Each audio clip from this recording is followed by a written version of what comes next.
পারবে কি পারবে না? তার মানে ওই ইসলামী ব্যাংকিং এর মাধ্যমে হিন্দু, বৌদ্ধ, খ্রিস্টান, ইহুদি পৃথিবীর প্রত্যেকটা ধর্মাবলম্বীকে আমরা ব্যাংকিং সেবা শুধুমাত্র দিতে পারছি তাই নয়, বরং সর্বোত্তম সেবা ইসলামী ব্যাংকগুলোই মানুষকে দিতে পারে। আজকে বাংলাদেশের অর্থনীতির মেরুদণ্ড দাঁড়িয়ে আছে ইসলামী ব্যাংকের উপর। বিগত ফ্যাসিবাদী সরকার সবচেয়ে বেশি চেষ্টা করেছিল ইসলামী ব্যাংকিং সেক্টরটাকে ধ্বংস করে দিতে। এমন কোন অপকর্ম নাই ইসলামী ব্যাংকিং সেক্টরে তারা করে নাই। সবচেয়ে বেশি জালিয়াতি তারা যেই ব্যাংকে করেছে, তাদের লোক দিয়ে ইসলামী ব্যাংকের হাজার হাজার কোটি টাকা, প্রায় 30,000 কোটি টাকা শুধু এক ইসলামী ব্যাংক থেকে তারা পাচার করে নিয়ে গেছে। এগুলো কেন করেছে? যেন বাংলাদেশের মানুষের সামনে প্রমাণ করতে পারে যে ইসলামিক ব্যাংকিং সিস্টেম ভুল, এটা দুর্বল। কিন্তু তারা ব্যর্থ হয়ে গিয়েছে। আবার ইসলামী ব্যাংকগুলো ঘুরে দাঁড়িয়েছে। এই বিগত 4 মাস, আগস্টের 5 তারিখের বিপ্লবের পর, August, September, October, November, December, বিগত এই 4.5 মাসের মধ্যে সবচেয়ে বেশি রেমিটেন্স বাংলাদেশে এসেছে ইসলামী ব্যাংকের মাধ্যমে। এবং বাংলাদেশের সরকারকে, বাংলাদেশের অর্থ ব্যবস্থাকে সবচেয়ে বেশি প্রোটেকশন দিচ্ছে ইসলামিক ব্যাংকগুলো। কারণ তারা ইসলামী শরিয়া অনুসরণ করে, তারা ইসলামিক সিস্টেম অনুসরণ করে। ইসলামিক সিস্টেম অনুসরণ করলে শুধুমাত্র নাম হয় না, বরং ইসলামিক সিস্টেম অনুসরণ করলে অর্থের নিরাপত্তা সবচেয়ে বেশি নিশ্চিত হয়। মুহতারাম হাজিরিন, রাত গভীর হয়েছে। এত দীর্ঘ আলোচনা করবার আমার ইচ্ছা ছিল না, কিন্তু আমি কিছু একটা মেসেজ আপনাদেরকে বুঝাবার চেষ্টা করছি। আজকের ইয়াং জেনারেশন, উল্লেখযোগ্য পরিমাণ চুয়াডাঙ্গার শিক্ষিত সমাজ এবং সমাজ সচেতন মানুষ আজকে আমার সামনে বসে আছে। আমি আপনাদের চেতনাটাকে একটু জাগ্রত করতে চাই। তুমি যদি মুসলমান হয়ে থাকো আর ইসলামের সৌন্দর্য আর শ্রেষ্ঠত্বকে যদি বুঝতে না পারো, তাহলে তোমার মতো হতভাগা দুনিয়াতে আর কেউ নাই।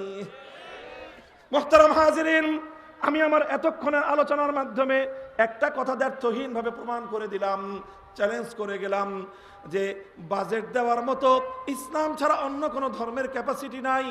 ব্যাংকিং ব্যবস্থা পরিচালনা করবার মতো একমাত্র ধর্ম ইসলামের কাছেই শুধুমাত্র একটা সিস্টেম আছে, অন্য কোনো ধর্মের কাছে ব্যাংকিং কোনো সিস্টেম নাই। পৃথিবীতে কোনো হিন্দু ব্যাংক আছে? যান না, ভারতে যান। এই মোদিরা জিজ্ঞেস করেন, তুই যে এত কিছু করলি, তাহলে গোটা ভারত জুড়ে একটা হিন্দু ব্যাংক করতে পারলি না কিল্লেগা? কি বলুন, শব্দ যেটা মুখ দিয়ে আসছিল এটা বললে আপনি রাগ করবেন।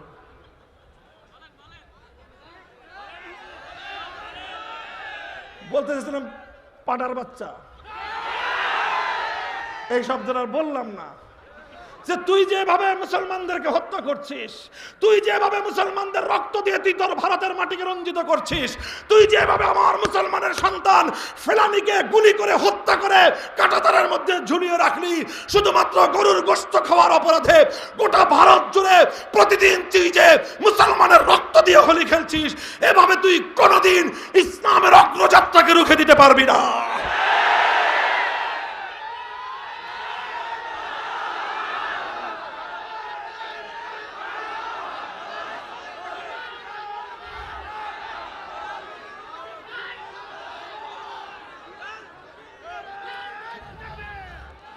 মুহতারাম হাজিরিন, যান চায়নায় যান, চায়নাকে জিজ্ঞাসা করেন একটা বৌদ্ধ ব্যাংক কেউ দেখেছেন? চায়নায় যারা যান, সারা দুনিয়াতে একটা বৌদ্ধ ব্যাংক আছে? আছে? সারা দুনিয়াতে একটা খ্রিস্ট ব্যাংক আছে? নাই। সারা দুনিয়ায় ঘুরে দেখেন, একটা ইহুদি ব্যাংক আছে? নাই। আর ইসলামী ব্যাংক শুধু বাংলাদেশ নয়, শুধু মুসলিম বিশ্ব নয়, সারা পৃথিবীতে উন্নত শহরগুলোতে আজকে পশ্চিমা ইউরোপিয়ানদেরকে তাদের অর্থনৈতিক নিরাপত্তা দিয়ে যাচ্ছে ইসলামের ব্যাংকিং ব্যবস্থা। কাজেই তুমি যদি অর্থনৈতিক নিরাপত্তা চাও, কনভেনশনাল সিস্টেমে হবে না। পুঁজিবাদ তোমার অর্থ কিনে খাবে। পুঁজিবাদ সারা দুনিয়ার মানুষের পকেট কেটে শুধুমাত্র একটা চিহ্নিত শ্রেণী, তারা আঙ্গুল ফুলে কলাগাছ হবে, তারা অর্থের পাহাড় গড়ে তুলবে। আর দুনিয়ার 99% মানুষ ওই 1% পুঁজিপতির তাদের সম্পদের পাহাড়ের চাপায় পুড়ে তারা চিরে চাপটা হয়ে থাকবে। এটা হলো পুঁজিবাদী অর্থ ব্যবস্থা। আর রাশিয়া, চায়না তারা আরেকটা যে অর্থ ব্যবস্থা দিয়েছে, কমিউনিজমের অর্থ ব্যবস্থা, সমাজতান্ত্রিক অর্থ ব্যবস্থা, এটা কোনো রাষ্ট্রের উন্নতি করতে পারে নাই। ভারসাম্যপূর্ণ একমাত্র অর্থ ব্যবস্থার নাম ইসলামিক অর্থ ব্যবস্থা। এটা হলো অর্থ নিয়ে আমি কথা বললাম। রাজনীতির সেক্টর নিয়ে দুটো ছোট্ট একটা দৃষ্টান্ত দেই। বলেন, রাষ্ট্র ব্যবস্থা পরিচালনা করতে হলে রাষ্ট্রের মধ্যে সবচেয়ে গুরুত্বপূর্ণ যেই সমস্যা, সেটা হলো রাষ্ট্রের নেতা নির্বাচন করা। কথা বলেন ঠিক না বেঠিক? আপনি এই যে বাংলাদেশে 1996 সাল থেকে যে মারামারি শুরু হয়েছে, 2024 সাল পর্যন্ত 30 বছর চলে গেছে, কত মানুষ যুবক থেকে বৃদ্ধ হয়ে কবরে চলে গেছে, বাঙালিদের এই কামড়া কামড়িরা বন্ধ হইতে দেখলো না। কি সমস্যা? নির্বাচনী সিস্টেম। কথা বলেন ঠিক না বেঠিক? কিভাবে একজন রাষ্ট্রপতি হবে, কিভাবে একজন মানুষ প্রধানমন্ত্রী হবে, কোন পদ্ধতিতে? একবার সবাই মিলে বলল তত্ত্বাবধায়ক, আবার সেটাকে বাতিল করলো, আবার আরেকটা বলে, আবার আরেকটা বলে, কামরা করতে করতে 15টা বছর ফ্যাসিবাদ এদেশের মানুষের রক্ত চুষে খেলো। কারণ হলো এই দেশে নির্বাচন কোনো সুষ্ঠু ব্যবস্থা নেই। এই জন্য তাহলে এই যে একটা নির্বাচন ব্যবস্থা, রাষ্ট্র পরিচালনা করতে হলে, রাষ্ট্র সিস্টেম পরিচালনা করতে হলে রাষ্ট্রপ্রধান নির্বাচন করবার একটা ব্যবস্থা দিতে হবে কি হবে না? আমি যদি বলি সব ধর্মকে, ইসলাম, হিন্দু, বৌদ্ধ, খ্রিস্ট, ইহুদি ধর্ম, তোমরা যার যার ধর্ম থেকে ধর্মের রেফারেন্সের আলোকে, ধর্মগ্রন্থের রেফারেন্স দিয়ে, ধর্ম প্রণেতার রেফারেন্স দিয়ে বলো দেখি তোমাদের ধর্মে একটা রাষ্ট্রের রাষ্ট্রপ্রধান নির্বাচন করবার কি ফর্মুলা আছে? আলহামদুলিল্লাহ, পূর্বের দুই প্রশ্নের মতো এই প্রশ্নের জবাব আমি আগাম বলে দিয়ে যাই। একটা রাষ্ট্রের রাষ্ট্রপ্রধান নির্বাচন করার কোনো ফর্মুলা হিন্দুদের কাছে নাই, বৌদ্ধদের কাছে নাই, খ্রিস্টানদের কাছে নাই, ইহুদিদের কাছে নাই। থাকলে আছে একমাত্র ইসলামের কাছে। ইসলামের রাষ্ট্র ব্যবস্থায় রাষ্ট্রপ্রধান খলিফাতুল মুসলিমিন, আমিরুল মুমিনিন কিভাবে নির্বাচিত হবে তার পূর্ণাঙ্গ এবং একমাত্র নির্ভুল ব্যবস্থা ইসলামের কাছে আছে। ইসলামের ব্যবস্থার লম্বা আলোচনা আমি আর করব না। ইসলামের ব্যবস্থাকে বলা হয় আহলুল হাল্লি ওয়াল আকদ। একটা নির্বাচিত ভোটার তালিকা হবে, একটা বিশেষ ক্রাইটেরিয়ায় আগে ভোটার নির্বাচন হবে। সেই নির্বাচিত ভোটাররা রাষ্ট্রপ্রধানের জন্য একজনকে সিলেক্ট করবে। এখানে কোনো প্রার্থী থাকতে পারবে না, উইদাউট এনি ক্যান্ডিডেট। শুধুমাত্র ভোটাররা ভোট দিয়ে একজন ব্যক্তিকে নির্বাচিত করবেন। নির্বাচিত হওয়ার পর তার উপাধি হবে আমিরুল মুমিনিন। তিনি যতদিন সুস্থ মস্তিষ্কে জীবদ্দশায় থাকবেন ততদিন পর্যন্ত তার আনুগত্য করা প্রত্যেকটি নাগরিকের জন্য ওয়াজিব। দিস ইজ ইসলাম। ইসলাম একটা পূর্ণাঙ্গ নির্বাচন ব্যবস্থা উপহার দিয়েছে। এরপরে আসেন আরেকটা গুরুত্বপূর্ণ প্রশ্ন, সেটা হলো যে কোনো ধর্মের আলোকে আমরা যদি রাষ্ট্র প্রতিষ্ঠা করি, সেই রাষ্ট্রে শুধু সেই ধর্মের নাগরিকরাই থাকবে? বলেন, বুঝে জবাব দেন। আমরা যদি ইসলামী রাষ্ট্র প্রতিষ্ঠা করি বাংলাদেশে শুধু মুসলিমরাই থাকবে, না হিন্দুরাও থাকবে, বৌদ্ধরাও থাকবে, খ্রিস্টানরাও থাকবে? কথা বলেন ঠিক না বেঠিক? একই প্রশ্ন, যদি হিন্দুরা বাংলাদেশে হিন্দু রাষ্ট্র প্রতিষ্ঠা করতে সক্ষম হয়, তাহলে এদেশে মুসলমানরা থাকবে কি থাকবে না? বৌদ্ধ এবং খ্রিস্টানরা থাকবে কি থাকবে না? থাকবে। যে কোনো ধর্ম অনুযায়ী রাষ্ট্র প্রতিষ্ঠা করা হোক, সেই ধর্ম ছাড়া অন্যান্য ধর্মাবলম্বীরাও সে রাষ্ট্রে বসবাস করবে। কথা বলেন ঠিক না বেঠিক?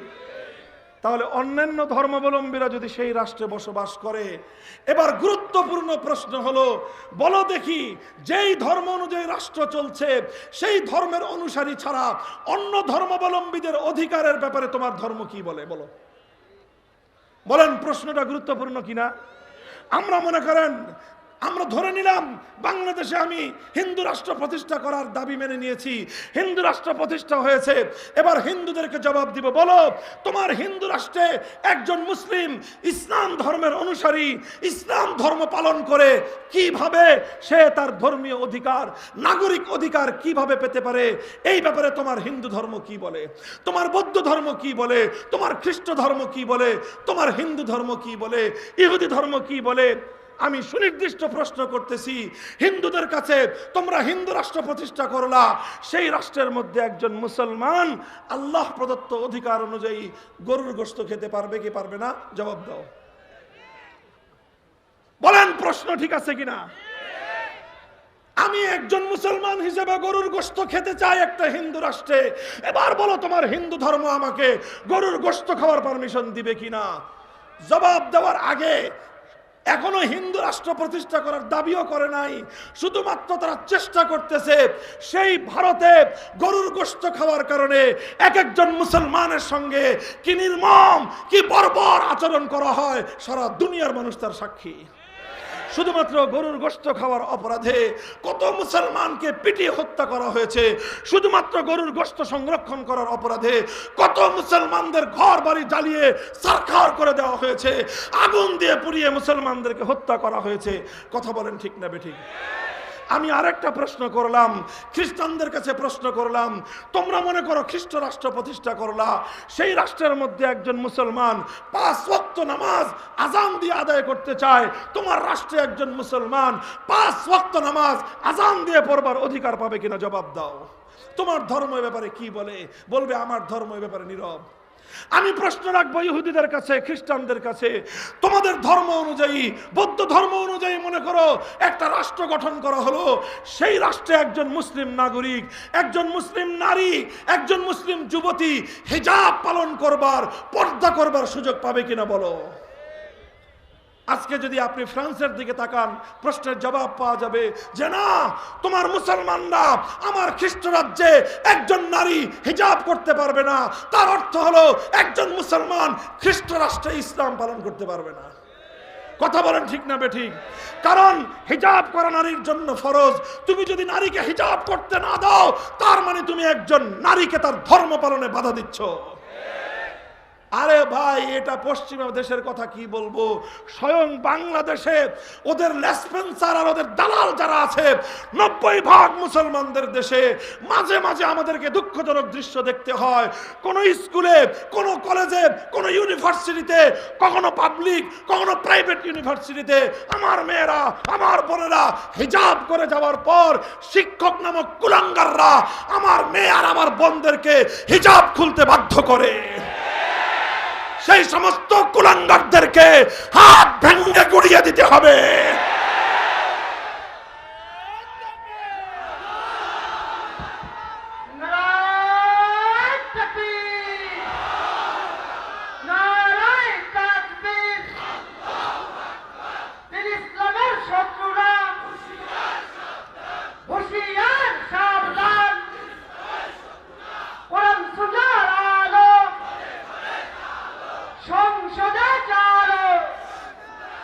মোহতারাম হাজিরিন, এবার আপনি ইসলামকে পাল্টা প্রশ্ন করেন যে হ্যাঁ মুসলমান, তোমরা যদি ইসলামী রাষ্ট্র প্রতিষ্ঠা করো, সেই ইসলামী রাষ্ট্রে একজন হিন্দুর কি অধিকার থাকবে? সেই ইসলামী রাষ্ট্রে একজন ভিন্ন ধর্মাবলম্বী বৌদ্ধ, খ্রিস্টান, ইহুদির কি অধিকার থাকবে? আমি বলবো আসো, কি অধিকার তুমি শুনতে চাও? কোন বিষয়ে তুমি অধিকার শুনতে চাও? কোন আলেম ওলামার বক্তব্য নয়, স্বয়ং সরওয়ারে কায়নাত নবী আরবি মুহাম্মদুর রাসূলুল্লাহ সাল্লাল্লাহু আলাইহি ওয়াসাল্লামের অসংখ্য অগণিত সহিহ হাদিসের উদ্ধৃতি দিয়ে আমি একটা একটা করে বলে দিব মুসলিম রাষ্ট্রের মধ্যে, ইসলামী রাষ্ট্রের মধ্যে অমুসলিম নাগরিকদের কি কি অধিকার রয়েছে। আমার নবী বলে দিবেন লাহুম মা লানা ওয়া আলাইহিম মা আলাইনা। আমার নবী মৌলিক কথা বলে দিবেন, একটা ইসলামী রাষ্ট্রের মধ্যে একজন মুসলিম নাগরিক অপরাধ করলে সে যেই শাস্তি পাবে, একজন অমুসলিম নাগরিক অপরাধ করলে সমান শাস্তি পাবে। একটা ইসলামী রাষ্ট্রের মধ্যে একজন মুসলিম নাগরিক হিসেবে যতটুকু সুযোগ সুবিধা, যতটুকু নিরাপত্তা সে ভোগ করবে, একজন অমুসলিম নাগরিক তার সমান নিরাপত্তা ভোগ করবে। আল্লাহ নবী বলে দিবেন আল খামরু লাহুম কাল খাল্লি লানা ওয়াল খিনজিরু লাহুম কাশশাতি লানা। আরে একটা মুসলিম রাষ্ট্রের মধ্যে আমার নবীর হাদিস পাঠ করতেছি, শুনে রাখো মুসলমান, আমার নবী বলতেছেন একটা ইসলামী রাষ্ট্রের মধ্যে একজন মুসলমান যেরকম ভাবে আমের জুস পান করতে পারবে, একজন মুসলিম নাগরিক যেরকম ভাবে বিভিন্ন ফলের জুস পান করতে পারবে, শরবত পান করতে পারবে, দুধ পান করতে পারবে, সিরকা পান করতে পারবে, ঠিক এরকম ভাবে একজন অমুসলিম নাগরিক, সে হিন্দু হোক, সে বৌদ্ধ হোক, সে খ্রিস্টান হোক, সে মদ পান করতে পারবে। আর কি চাও তুমি? আর কিসের অধিকার তুমি চাও? আমরা তো প্রশ্ন করেছিলাম যে তোমার রাষ্ট্রে আমার একজন মুসলিম নাগরিক গরুর গোশত খেতে পারবে কিনা। জবাব তোমার দেওয়ার দরকার নাই, তোমার দেশ থেকে আমরা জবাব পেয়ে যাই। আর আমার রাষ্ট্রে, একটা ইসলামী রাষ্ট্রে যদি তুমি প্রশ্ন করো একজন হিন্দু একজন খ্রিস্টান সে শুয়োরের গোশত খেতে পারবে কিনা, আমার নবী বলে দিয়েছেন একটা ইসলামী রাষ্ট্রের মধ্যে একজন মুসলিম যেভাবে বকরির গোশত খেতে পারবে, একটা ইসলামী রাষ্ট্রের মধ্যে একজন খ্রিস্টান অথবা একজন হিন্দু ঠিক একইভাবে সে শুয়োরের গোশত খেতে পারবে। একটা ইসলামী রাষ্ট্রের মধ্যে মুসলমানরা যেরকম বকরি পালন করতে পারবে, একটা ইসলামী রাষ্ট্রের মধ্যে হিন্দুরা শুয়োর পালন করতে পারবে। একটা ইসলামী রাষ্ট্রের মধ্যে একজন মুসলিম নাগরিক যেরকম ভাবে বকরি পালন করার পর তার বকরির বাচ্চা যদি কেউ মেরে ফেলে ক্ষতিপূরণ যেভাবে দিতে হবে, একজন বৈধ হিন্দু নাগরিকের একটা শূকরের বাচ্চাকে যদি কেউ মেরে ফেলে তাকে সমান পরিমাণ ক্ষতিপূরণ দিতে হবে। আরে ইসলামকে বুঝবার চেষ্টা করো, ইসলাম কোথা থেকে শুরু করেছে দেখো। ইসলাম তোমাকে শূকরের গোশত খাওয়ার নিরাপত্তা দেয়, ইসলাম তোমাকে কাশিমের কচ্ছপের গোশত খাওয়ার নিরাপত্তা দেয়, ইসলাম তোমাকে মদ্যপান করার পর্যন্ত নিরাপত্তা দেয়। আর ইসলাম তোমাকে কি না দিয়েছে এবার জানতে চাও?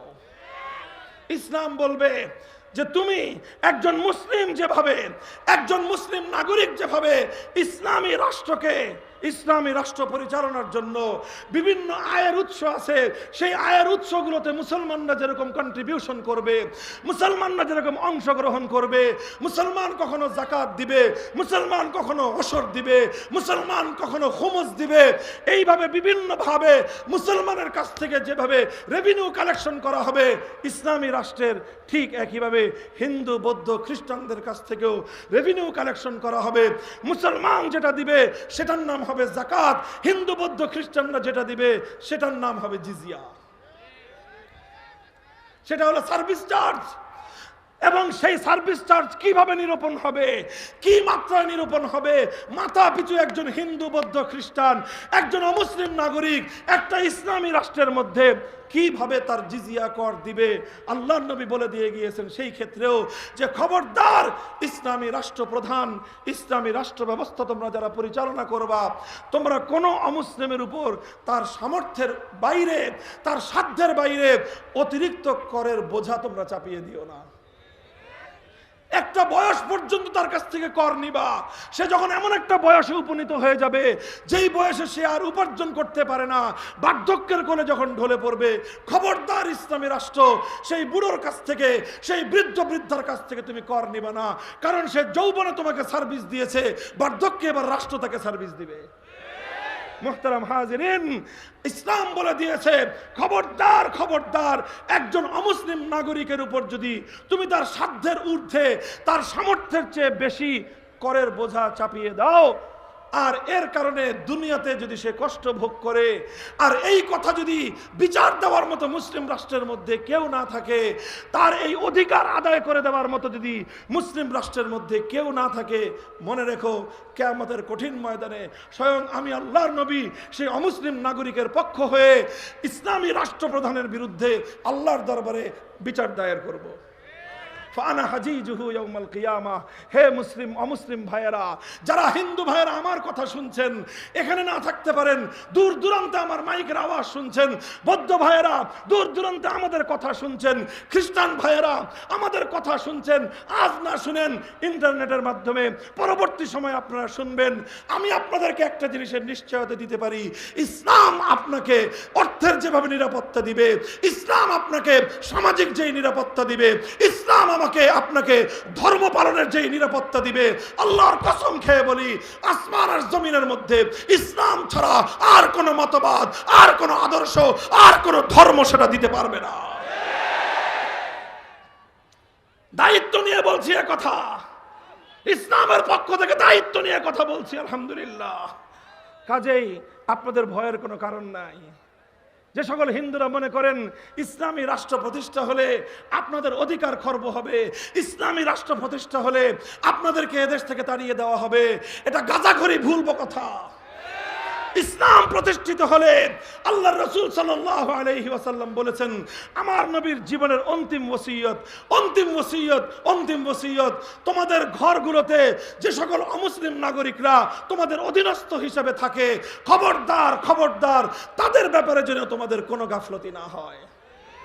মুহতারাম হাজিরিন, সুতরাং আমার কথা লম্বা কিছু নাই, এই কথাটুকু আমি গোটা বিশ্ববাসীর সামনে জাতি ধর্ম নির্বিশেষে প্রতিটা ধর্মাবলম্বীর কাছে আমরা পয়গাম পৌঁছে দিতে চাই। কেবলই মুসলমানের তরে দুনিয়াতে আসেনি কো ইসলাম, কেবলই মুসলমানের তরে দুনিয়াতে আসেনি কো ইসলাম। ইসলাম যেভাবে মুসলমানের নিরাপত্তা নিশ্চিত করে, ইসলাম হিন্দু বৌদ্ধ খ্রিস্টান ইহুদিরও নিরাপত্তা তার চেয়ে বেশি নিশ্চিত করে।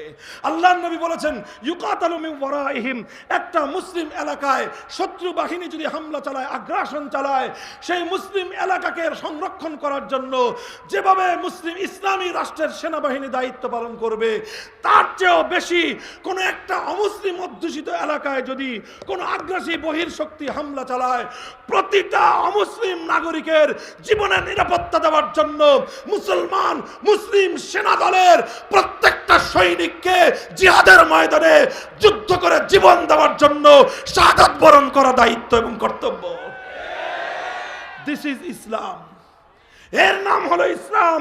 একজন হিন্দুর জীবন রক্ষা করার জন্য একজন মুসলমান শহীদ হবে, একজন বৌদ্ধ নারীর জীবন রক্ষা করার জন্য একজন মুসলিম সৈনিক শাহাদাত বরণ করবে, একজন খ্রিস্টানের জীবন রক্ষা করার জন্য একজন মুসলিম সৈনিক হাতে রাইফেল তুলে নিবে, শত্রুর বিরুদ্ধে যুদ্ধ করবে। এটাই ইসলামের নির্দেশ, এটাই ইসলামের আদর্শ। ইসলামের যেই সকল বিভাগগুলো নিয়ে ইসলামের দুশমন যারা, অন্যান্য ধর্মাবলম্বী যারা, তারা ইসলামের যেই বিভাগটাকে নিয়ে সবচেয়ে বেশি আপত্তি তোলে, সেটা হলো ইসলামের রাষ্ট্র ব্যবস্থা।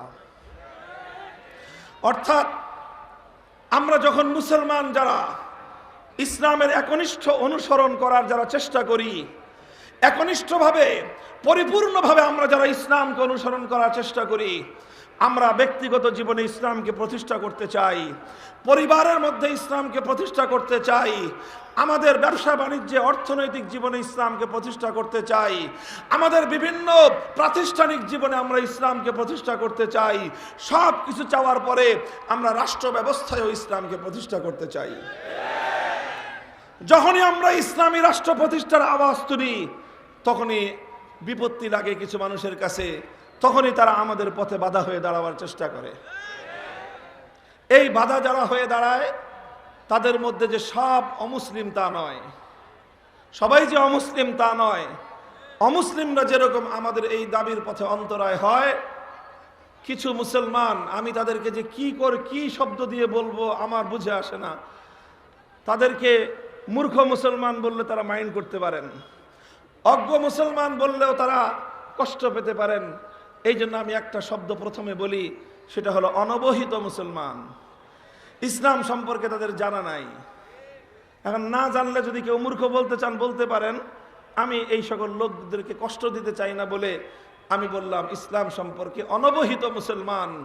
এই অনবহিত এক শ্রেণীর মুসলমান রয়েছে, তারাও ইসলামী রাষ্ট্র ব্যবস্থার বিরুদ্ধাচরণ করে।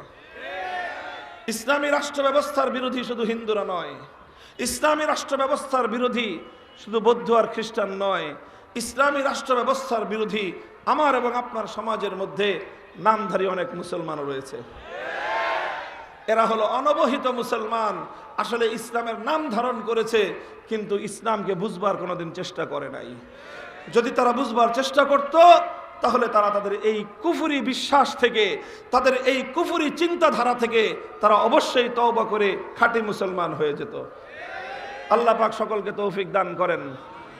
মুহতারাম হাজিরিন, এখানে সঙ্গত কারণেই আমরা কেন ইসলামী রাষ্ট্র চাই, আমরা কেন রাষ্ট্র ব্যবস্থায় ইসলামকে প্রতিষ্ঠা করতে চাই, সেই কথা আমাদেরকে অন্তত অমুসলিমদের সামনে যুক্তির নিরিখে প্রমাণ করার দরকার আছে, যাতে একজন হিন্দু, একজন বৌদ্ধ, একজন খ্রিস্টান সেও উপলব্ধি করতে পারে যে না, ইসলামী রাষ্ট্র প্রতিষ্ঠা হওয়া প্রয়োজন, তাহলে আমরাও ভালো থাকতে পারবো। আর ওই মূর্খ মার্কা অনবহিত মুসলমানদের কথা আর কি বলবো, আরে বেটা তুমি তো মুসলমান, তোমার তো জানা ফরজ, তোমার তো জানা বহু আগে দরকার ছিল, তুমি সেটা জানো না। তুমি আব্রাহাম লিঙ্কনের মতবাদ নিয়ে তুমি লাফালাফি করো, তুমি ইসলাম সম্পর্কে জানার চেষ্টা করো না। কার্ল মার্কস, মাও সেতুং আর লেনিনের আদর্শ প্রতিষ্ঠার জন্য তুমি সংগ্রাম করো, জীবন দাও। তোমার মতো এরকম কুলাঙ্গার সন্তান পৃথিবীর আর কোনো ধর্মাবলম্বীদের মধ্যে নাই।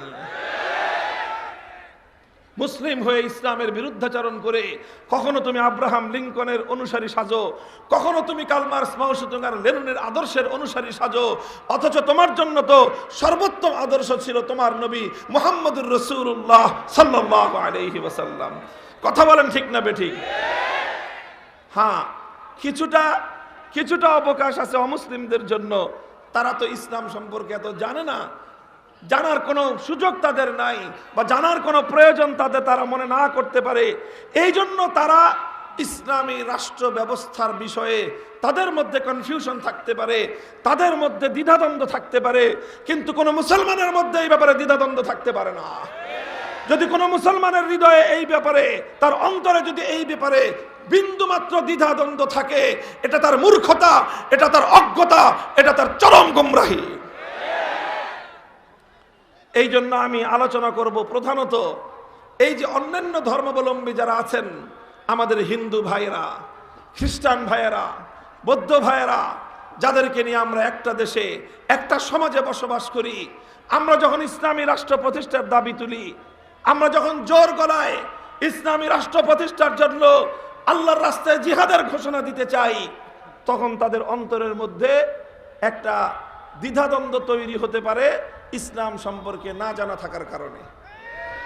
এই জন্য আমরা আমাদের দায়িত্ব এবং কর্তব্য মনে করি সেই সকল অমুসলিমদের সেই কনফিউশনগুলো, সেই দ্বিধাদ্বন্দ্বগুলো দূর করে দেওয়া, যেন হিন্দু, বৌদ্ধ, খ্রিস্টানরাও আগামী দিনে দাবি করে যে আমাদের শান্তির জন্য, আমাদের নিরাপত্তার জন্য ইসলামী রাষ্ট্র ব্যবস্থার প্রয়োজন।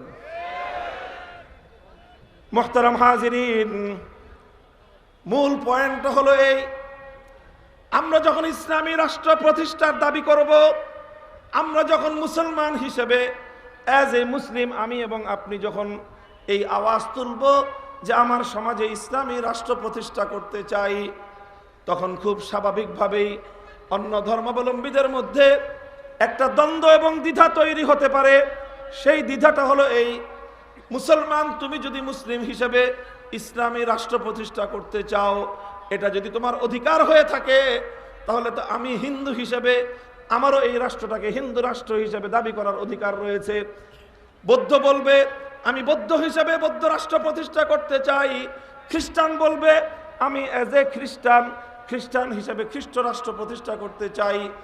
তাহলে একটা দেশের মধ্যে যখন মুসলমান ইসলামী রাষ্ট্র প্রতিষ্ঠা করতে চাইবে, হিন্দু যখন হিন্দু রাষ্ট্র প্রতিষ্ঠা করতে চাইবে, বৌদ্ধ যখন বৌদ্ধ রাষ্ট্র প্রতিষ্ঠা করতে চাইবে, যখন খ্রিস্টান যখন খ্রিস্ট রাজ্য প্রতিষ্ঠা করতে চাইবে, তখনই তো একটা সংঘাত আর একটা দ্বিধাত, একটা সংঘাত এবং একটা লড়াই, একটা বিশৃঙ্খলা দেখা দিবে। এই তো দ্বিধা না? কথা বলেন। এরকম একটা দ্বিধা, একটা সংশয় অন্য ধর্মাবলম্বীদের মনের মধ্যে আসতে পারে কি পারে না? এমনকি শুধু অন্য ধর্মাবলম্বীরা, যারা ইসলাম সম্পর্কে জানে না, সেই সকল অজ্ঞ মূর্খ, তাদের মধ্যেও এই দ্বিধাদ্বন্দ্ব জাগতে পারে। শুধু জাগতে পারে না, জেগে আছে। আর এই কারণেই তো যখন আমরা ইসলামী রাষ্ট্র প্রতিষ্ঠার জন্য মাঠে নামি, আমাদের বিরুদ্ধাচরণ করবার জন্য হিন্দু, বৌদ্ধ, খ্রিস্টানরা যতটা না আসে, নামধারী মুসলমানরাই আমাদের পথের বাধা হয়ে দাঁড়ায়, তারাই আমাদের পথের অন্তরায় হয়ে দাঁড়ায়, ওরাই আমাদের উপর আঘাত করে, কখনো আমাদের বুকগুলোকে বুলেটের আঘাতে ঝাঁঝরা করে দেয়, কখনো আমার শাহাদাতের রক্ত দিয়ে আল্লাহর জমিনকে রঞ্জিত করে দেয়। আর আমরা একথাই বলে যাই, রক্ত দিতে পারি, জীবন দিতে পারি, শাহাদাত বরণ করতে পারি, আল্লাহর জমিনে ইসলাম কায়েমের বিপ্লবের পথ থেকে সরে দাঁড়াতে পারি না।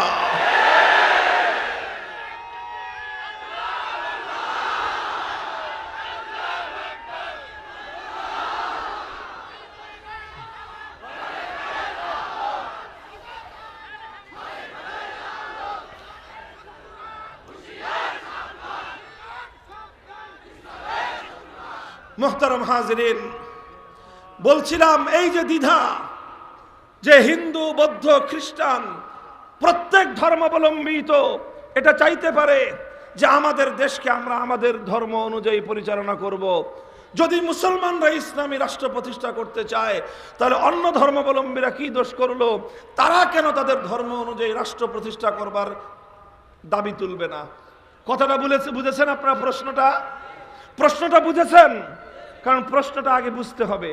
প্রশ্ন না বুঝে খালি অ্যান্সার দিলে তো কাজ হবে না। প্রশ্ন একটা, অ্যান্সার দিবেন আর একটা, পরীক্ষায় মার্কা পাবেন গোল্লা। এই জন্য প্রশ্ন সঠিক জায়গায় প্রশ্নটাকে চিহ্নিত করা, প্রশ্নের মাত্রাটাকে নির্ধারণ করা খুব জরুরি। আমি কি প্রশ্ন তুললাম? যে আমি যখন ইসলামী রাষ্ট্র প্রতিষ্ঠার দাবি তুলব তখন অন্যান্য ধর্মাবলম্বীরাও তো তাদের ধর্ম অনুযায়ী রাষ্ট্র প্রতিষ্ঠার দাবি তুলতে পারে। আর তখনই তো সমাজের মধ্যে ক্লাশ তৈরি হবে, তখনই তো সমাজের মধ্যে ধর্মে ধর্মে দ্বন্দ্ব তৈরি হবে, আর তখনই তো সাম্প্রদায়িকতা দেখা দিবে। কথা বলেন? এই প্রশ্নগুলোই নাস্তিকরা করে, এই প্রশ্নগুলোই মুরতাদরা করে। আর শামসুল হক ফরিদপুরি রহমতুল্লাহ আলাইহি বলতেন শিক্ষিত মূর্খ। কি বলতেন? এক শ্রেণীর মানুষ আছে যারা হলো, বুঝেন নাই কথা, এক শ্রেণীর মানুষ আছে তারা হলো শিক্ষিত মূর্খ। কেউ বলতে পারেন হুজুর এটা শব্দটা কি বললেন আপনি? বাংলা ভাষা কি জানেন না? জানি, ভালো করেই জানি। শিক্ষিত মূর্খের অর্থ হলো এই যে শিক্ষিত বলতে হয় তাকে, কারণ তার যেই পরিমাণ ডিগ্রি, অনার্স পাস করেছে, গ্র্যাজুয়েশনের পরে মাস্টার্স করেছে, তারপরে আবার ডবল এমএ করেছে, ট্রিপল এমএ করেছে, তারপরে আবার ডক্টরেট, এমফিল করে ফুল ডক্টরেট করে এখন ডক্টর। তিনি এত বিশাল জ্ঞানের শিক্ষার তার সার্টিফিকেট, এই সার্টিফিকেট দেখে তো তাকে অশিক্ষিত বলা যায় না, শিক্ষিত বলতে হয়। কিন্তু এত কিছু জানলো, মুসলমান পরিচয় দেয়, ইসলাম সম্পর্কে এতটুকু জানার সৌভাগ্য তার হলো না, সুযোগ তার হলো না। ইসলাম সম্পর্কে এরকম গণ্ড মূর্খদেরকে আমরা মূর্খ বলা ছাড়াও কোনো উপায় নাই। এই তখনই এক আজব চিড়িয়া তৈরি হয়, আর সেই আজব চিড়িয়ার নাম হলো শিক্ষিত মূর্খ। এই শিক্ষিত মূর্খ লোকেরা সমাজে বলে যে ইসলাম প্রতিষ্ঠার দাবি তুললে সমাজে সাম্প্রদায়িকতা তৈরি হবে, ইসলাম অনুযায়ী রাষ্ট্র প্রতিষ্ঠার চেষ্টা করলেই তো সমাজে সাম্প্রদায়িকতা দেখা দিবে, ইসলাম প্রতিষ্ঠার দাবি তুললে, ইসলামী রাষ্ট্র প্রতিষ্ঠার কথা বললেই তো ধর্মে ধর্মে সংঘাত তৈরি হবে। এই কথাগুলো অন্য ধর্মাবলম্বীরা বলতে পারে ইসলাম সম্পর্কে না জানা থাকার কারণে, আর মুসলমান নামক কিছু কুলাঙ্গার বলতে পারে শিক্ষিত মূর্খ হওয়ার কারণে।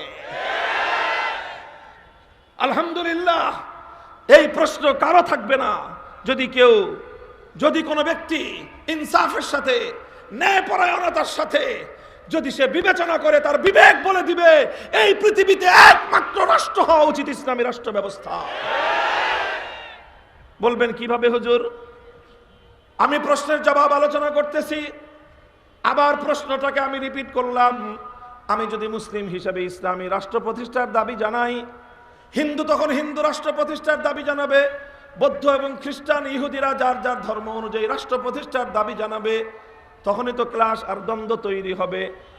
আমি বলবো ঠিক আছে, ক্লাশ আর দ্বন্দ্বের প্রশ্নে পড়ে যাই, সংঘাতের প্রশ্নে পড়ে যাই। আগে বলি যে আসো, আমি তো ইসলামী রাষ্ট্র প্রতিষ্ঠার যখন দাবি করলাম, অন্য সব ধর্মাবলম্বীরা নিজ নিজ ধর্ম অনুযায়ী রাষ্ট্র প্রতিষ্ঠার দাবি করলো। এবার তাহলে আমরা একটা কাজ করি, রাষ্ট্র প্রতিষ্ঠাতে যাওয়ার আগে, প্র্যাকটিক্যাল ফিল্ডে নামার আগে প্রত্যেক ধর্মাবলম্বীদেরকে আমরা একটা রিকোয়ারমেন্ট দেই। প্রত্যেক ধর্মাবলম্বীদের কাছে আমরা একটা জিনিস চাহিদা পেশ করি। সেই চাহিদাটা হলো এই, মুসলমানদেরকে বলবো, হে মুসলমানরা, তোমরা বলো তো দেখি তোমাদের ইসলাম ধর্ম অনুযায়ী রাষ্ট্রের রূপরেখা কি হবে সেটা জমা দাও। হিন্দুরা, তোমরা তোমাদের হিন্দু ধর্ম অনুযায়ী তোমাদের ধর্মগ্রন্থের রেফারেন্স, গীতার রেফারেন্স সহ একটা রূপরেখা, হিন্দু ধর্মের রাষ্ট্রের রূপরেখা কি হবে সেটা জমা দাও। বৌদ্ধদেরকেও বলবো, তোমরা তোমাদের ত্রিপাঠক এবং তোমাদের ধর্মগুরু গৌতম বুদ্ধের রেফারেন্স সহ একটা রাষ্ট্র ব্যবস্থার রূপরেখা কি হবে সেটা জমা দাও। খ্রিস্টানদেরকে বলবো, তোমাদের ধর্মগ্রন্থ ইনজিল, নিউ টেস্টামেন্টের রেফারেন্স আর তোমাদের নবী হযরত ঈসা আলাইহিস সালাতু ওয়াস সালাম থেকে উদ্ধৃতি সহ একটা রাষ্ট্র ব্যবস্থা কেমন কেমন হওয়া উচিত, খ্রিস্ট ধর্মের রূপরেখা দাও। ইহুদিদেরকে বলবো, তোমরা তোমাদের ওল্ড টেস্টামেন্ট তাওরাত কিতাবের রেফারেন্স আর তোমাদের নবী হযরত মুসা আলাইহিস সালাতু ওয়াস সালামের উদ্ধৃতি দিয়ে তোমরাও একটা পেপার জমা দাও, একটা রূপরেখা জমা দাও যে তোমাদের ইহুদি রাষ্ট্রের রূপরেখা কেমন হওয়া চাই। মুহতারাম হাজিরিন, এবার কল্পনা করে নেন, একটা টেবিলের মধ্যে 5টা রূপরেখা জমা পড়লো। একটা হলো ইসলামী রাষ্ট্রের রূপরেখা, একটা হিন্দু রাষ্ট্রের রূপরেখা, একটা বৌদ্ধ রাষ্ট্রের রূপরেখা, একটা খ্রিস্ট রাষ্ট্রের রূপরেখা, একটা ইহুদি রাষ্ট্রের রূপরেখা। এটা কল্পনা করা যায়, এটা ধরে নেওয়া যায়। বাস্তবে যদি আমি এই ঘোষণাটা দেই যে সবাই আপনারা একটা নির্দিষ্ট যৌক্তিক সময় নিয়ে আপনারা যার যার ধর্ম অনুযায়ী রাষ্ট্রের রূপরেখা জমা দেন, তাহলে কি হবে? ফলাফলটা আমি আপনাদের সামনে আগাম ঘোষণা করে যাই। 24 ঘন্টার মধ্যে আমাদের ধর্মবেত্তা মুসলমানদের মধ্যে যারা স্কলার, মুসলমানদের মধ্যে যারা উলামায়ে কেরাম, মুসলমানদের মধ্যে যারা রাষ্ট্রবিজ্ঞানী, যারা ইসলামী রাষ্ট্রবিজ্ঞানী, 24 ঘন্টার প্রয়োজন হবে না, পূর্ণাঙ্গ একটা ইসলামী রাষ্ট্রের রূপরেখা তারা টেবিলের মধ্যে জমা দিবে। আর হিন্দু, বৌদ্ধ, খ্রিস্টান, ইহুদি, অন্য সব জাতিগুলো 24 ঘন্টা নয়, 24 দিন নয়, 24 মাস নয়, 24 বছর নয়, 24 যুগ নয়, 2400 বছর নয়, কিয়ামত কায়েম হয়ে যাবে। ইসরাফিলের ফুঙ্গায় সিংগায় ফুৎকারে দুনিয়া ধ্বংস হয়ে যাবে, কিন্তু কোনো একটা ধর্মাবলম্বী নিজ নিজ ধর্ম অনুযায়ী একটা রাষ্ট্র ব্যবস্থার রূপরেখা দিতে পারবে না। এটা আমার চ্যালেঞ্জ, ওপেন চ্যালেঞ্জ। আমি এই কথাটা ফিস করে হুজুরের কানে কানে বলতেছি না মাইকে বলতেছি? কথা বলেন। আমার এই কথা আপনারা লক্ষ জনতা শুনতেছেন। এই মাইক গোটা চুয়াডাঙ্গা শহরের গুরুত্বপূর্ণ পয়েন্টে আছে। অন্যান্য ধর্মাবলম্বী ভাইয়েরা বোনেরা আমার কথা শুনতেছেন, তারাও শুনতেছে। কথা বলেন। শুধু আজকের এই চুয়াডাঙ্গার উপস্থিতি শুনতেছে না, এই যে মিডিয়ার মাধ্যমে কিছুক্ষণের মধ্যেই এই কথাগুলো ইন্টারনেটে চলে যাবে, সারা পৃথিবীর মানুষ এই কথার তারা শুনবে, তারা জানবে, তারা বুঝবে।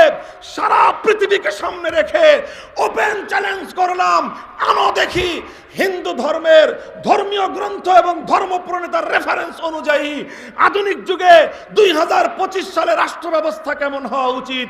হিন্দু ধর্মের আলোকে একটা রূপরেখা দাও, বৌদ্ধ ধর্মের আলোকে একটা রূপরেখা দাও, খ্রিস্ট ধর্মের আলোকে একটা রূপরেখা দাও, ইহুদি ধর্মের আলোকে একটা রূপরেখা দাও।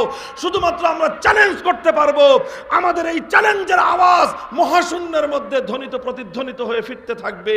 এই চ্যালেঞ্জের পাল্টা জবাব দেওয়ার মতো এই পৃথিবীতে কোনো বাপের বেটার জন্ম হয় না।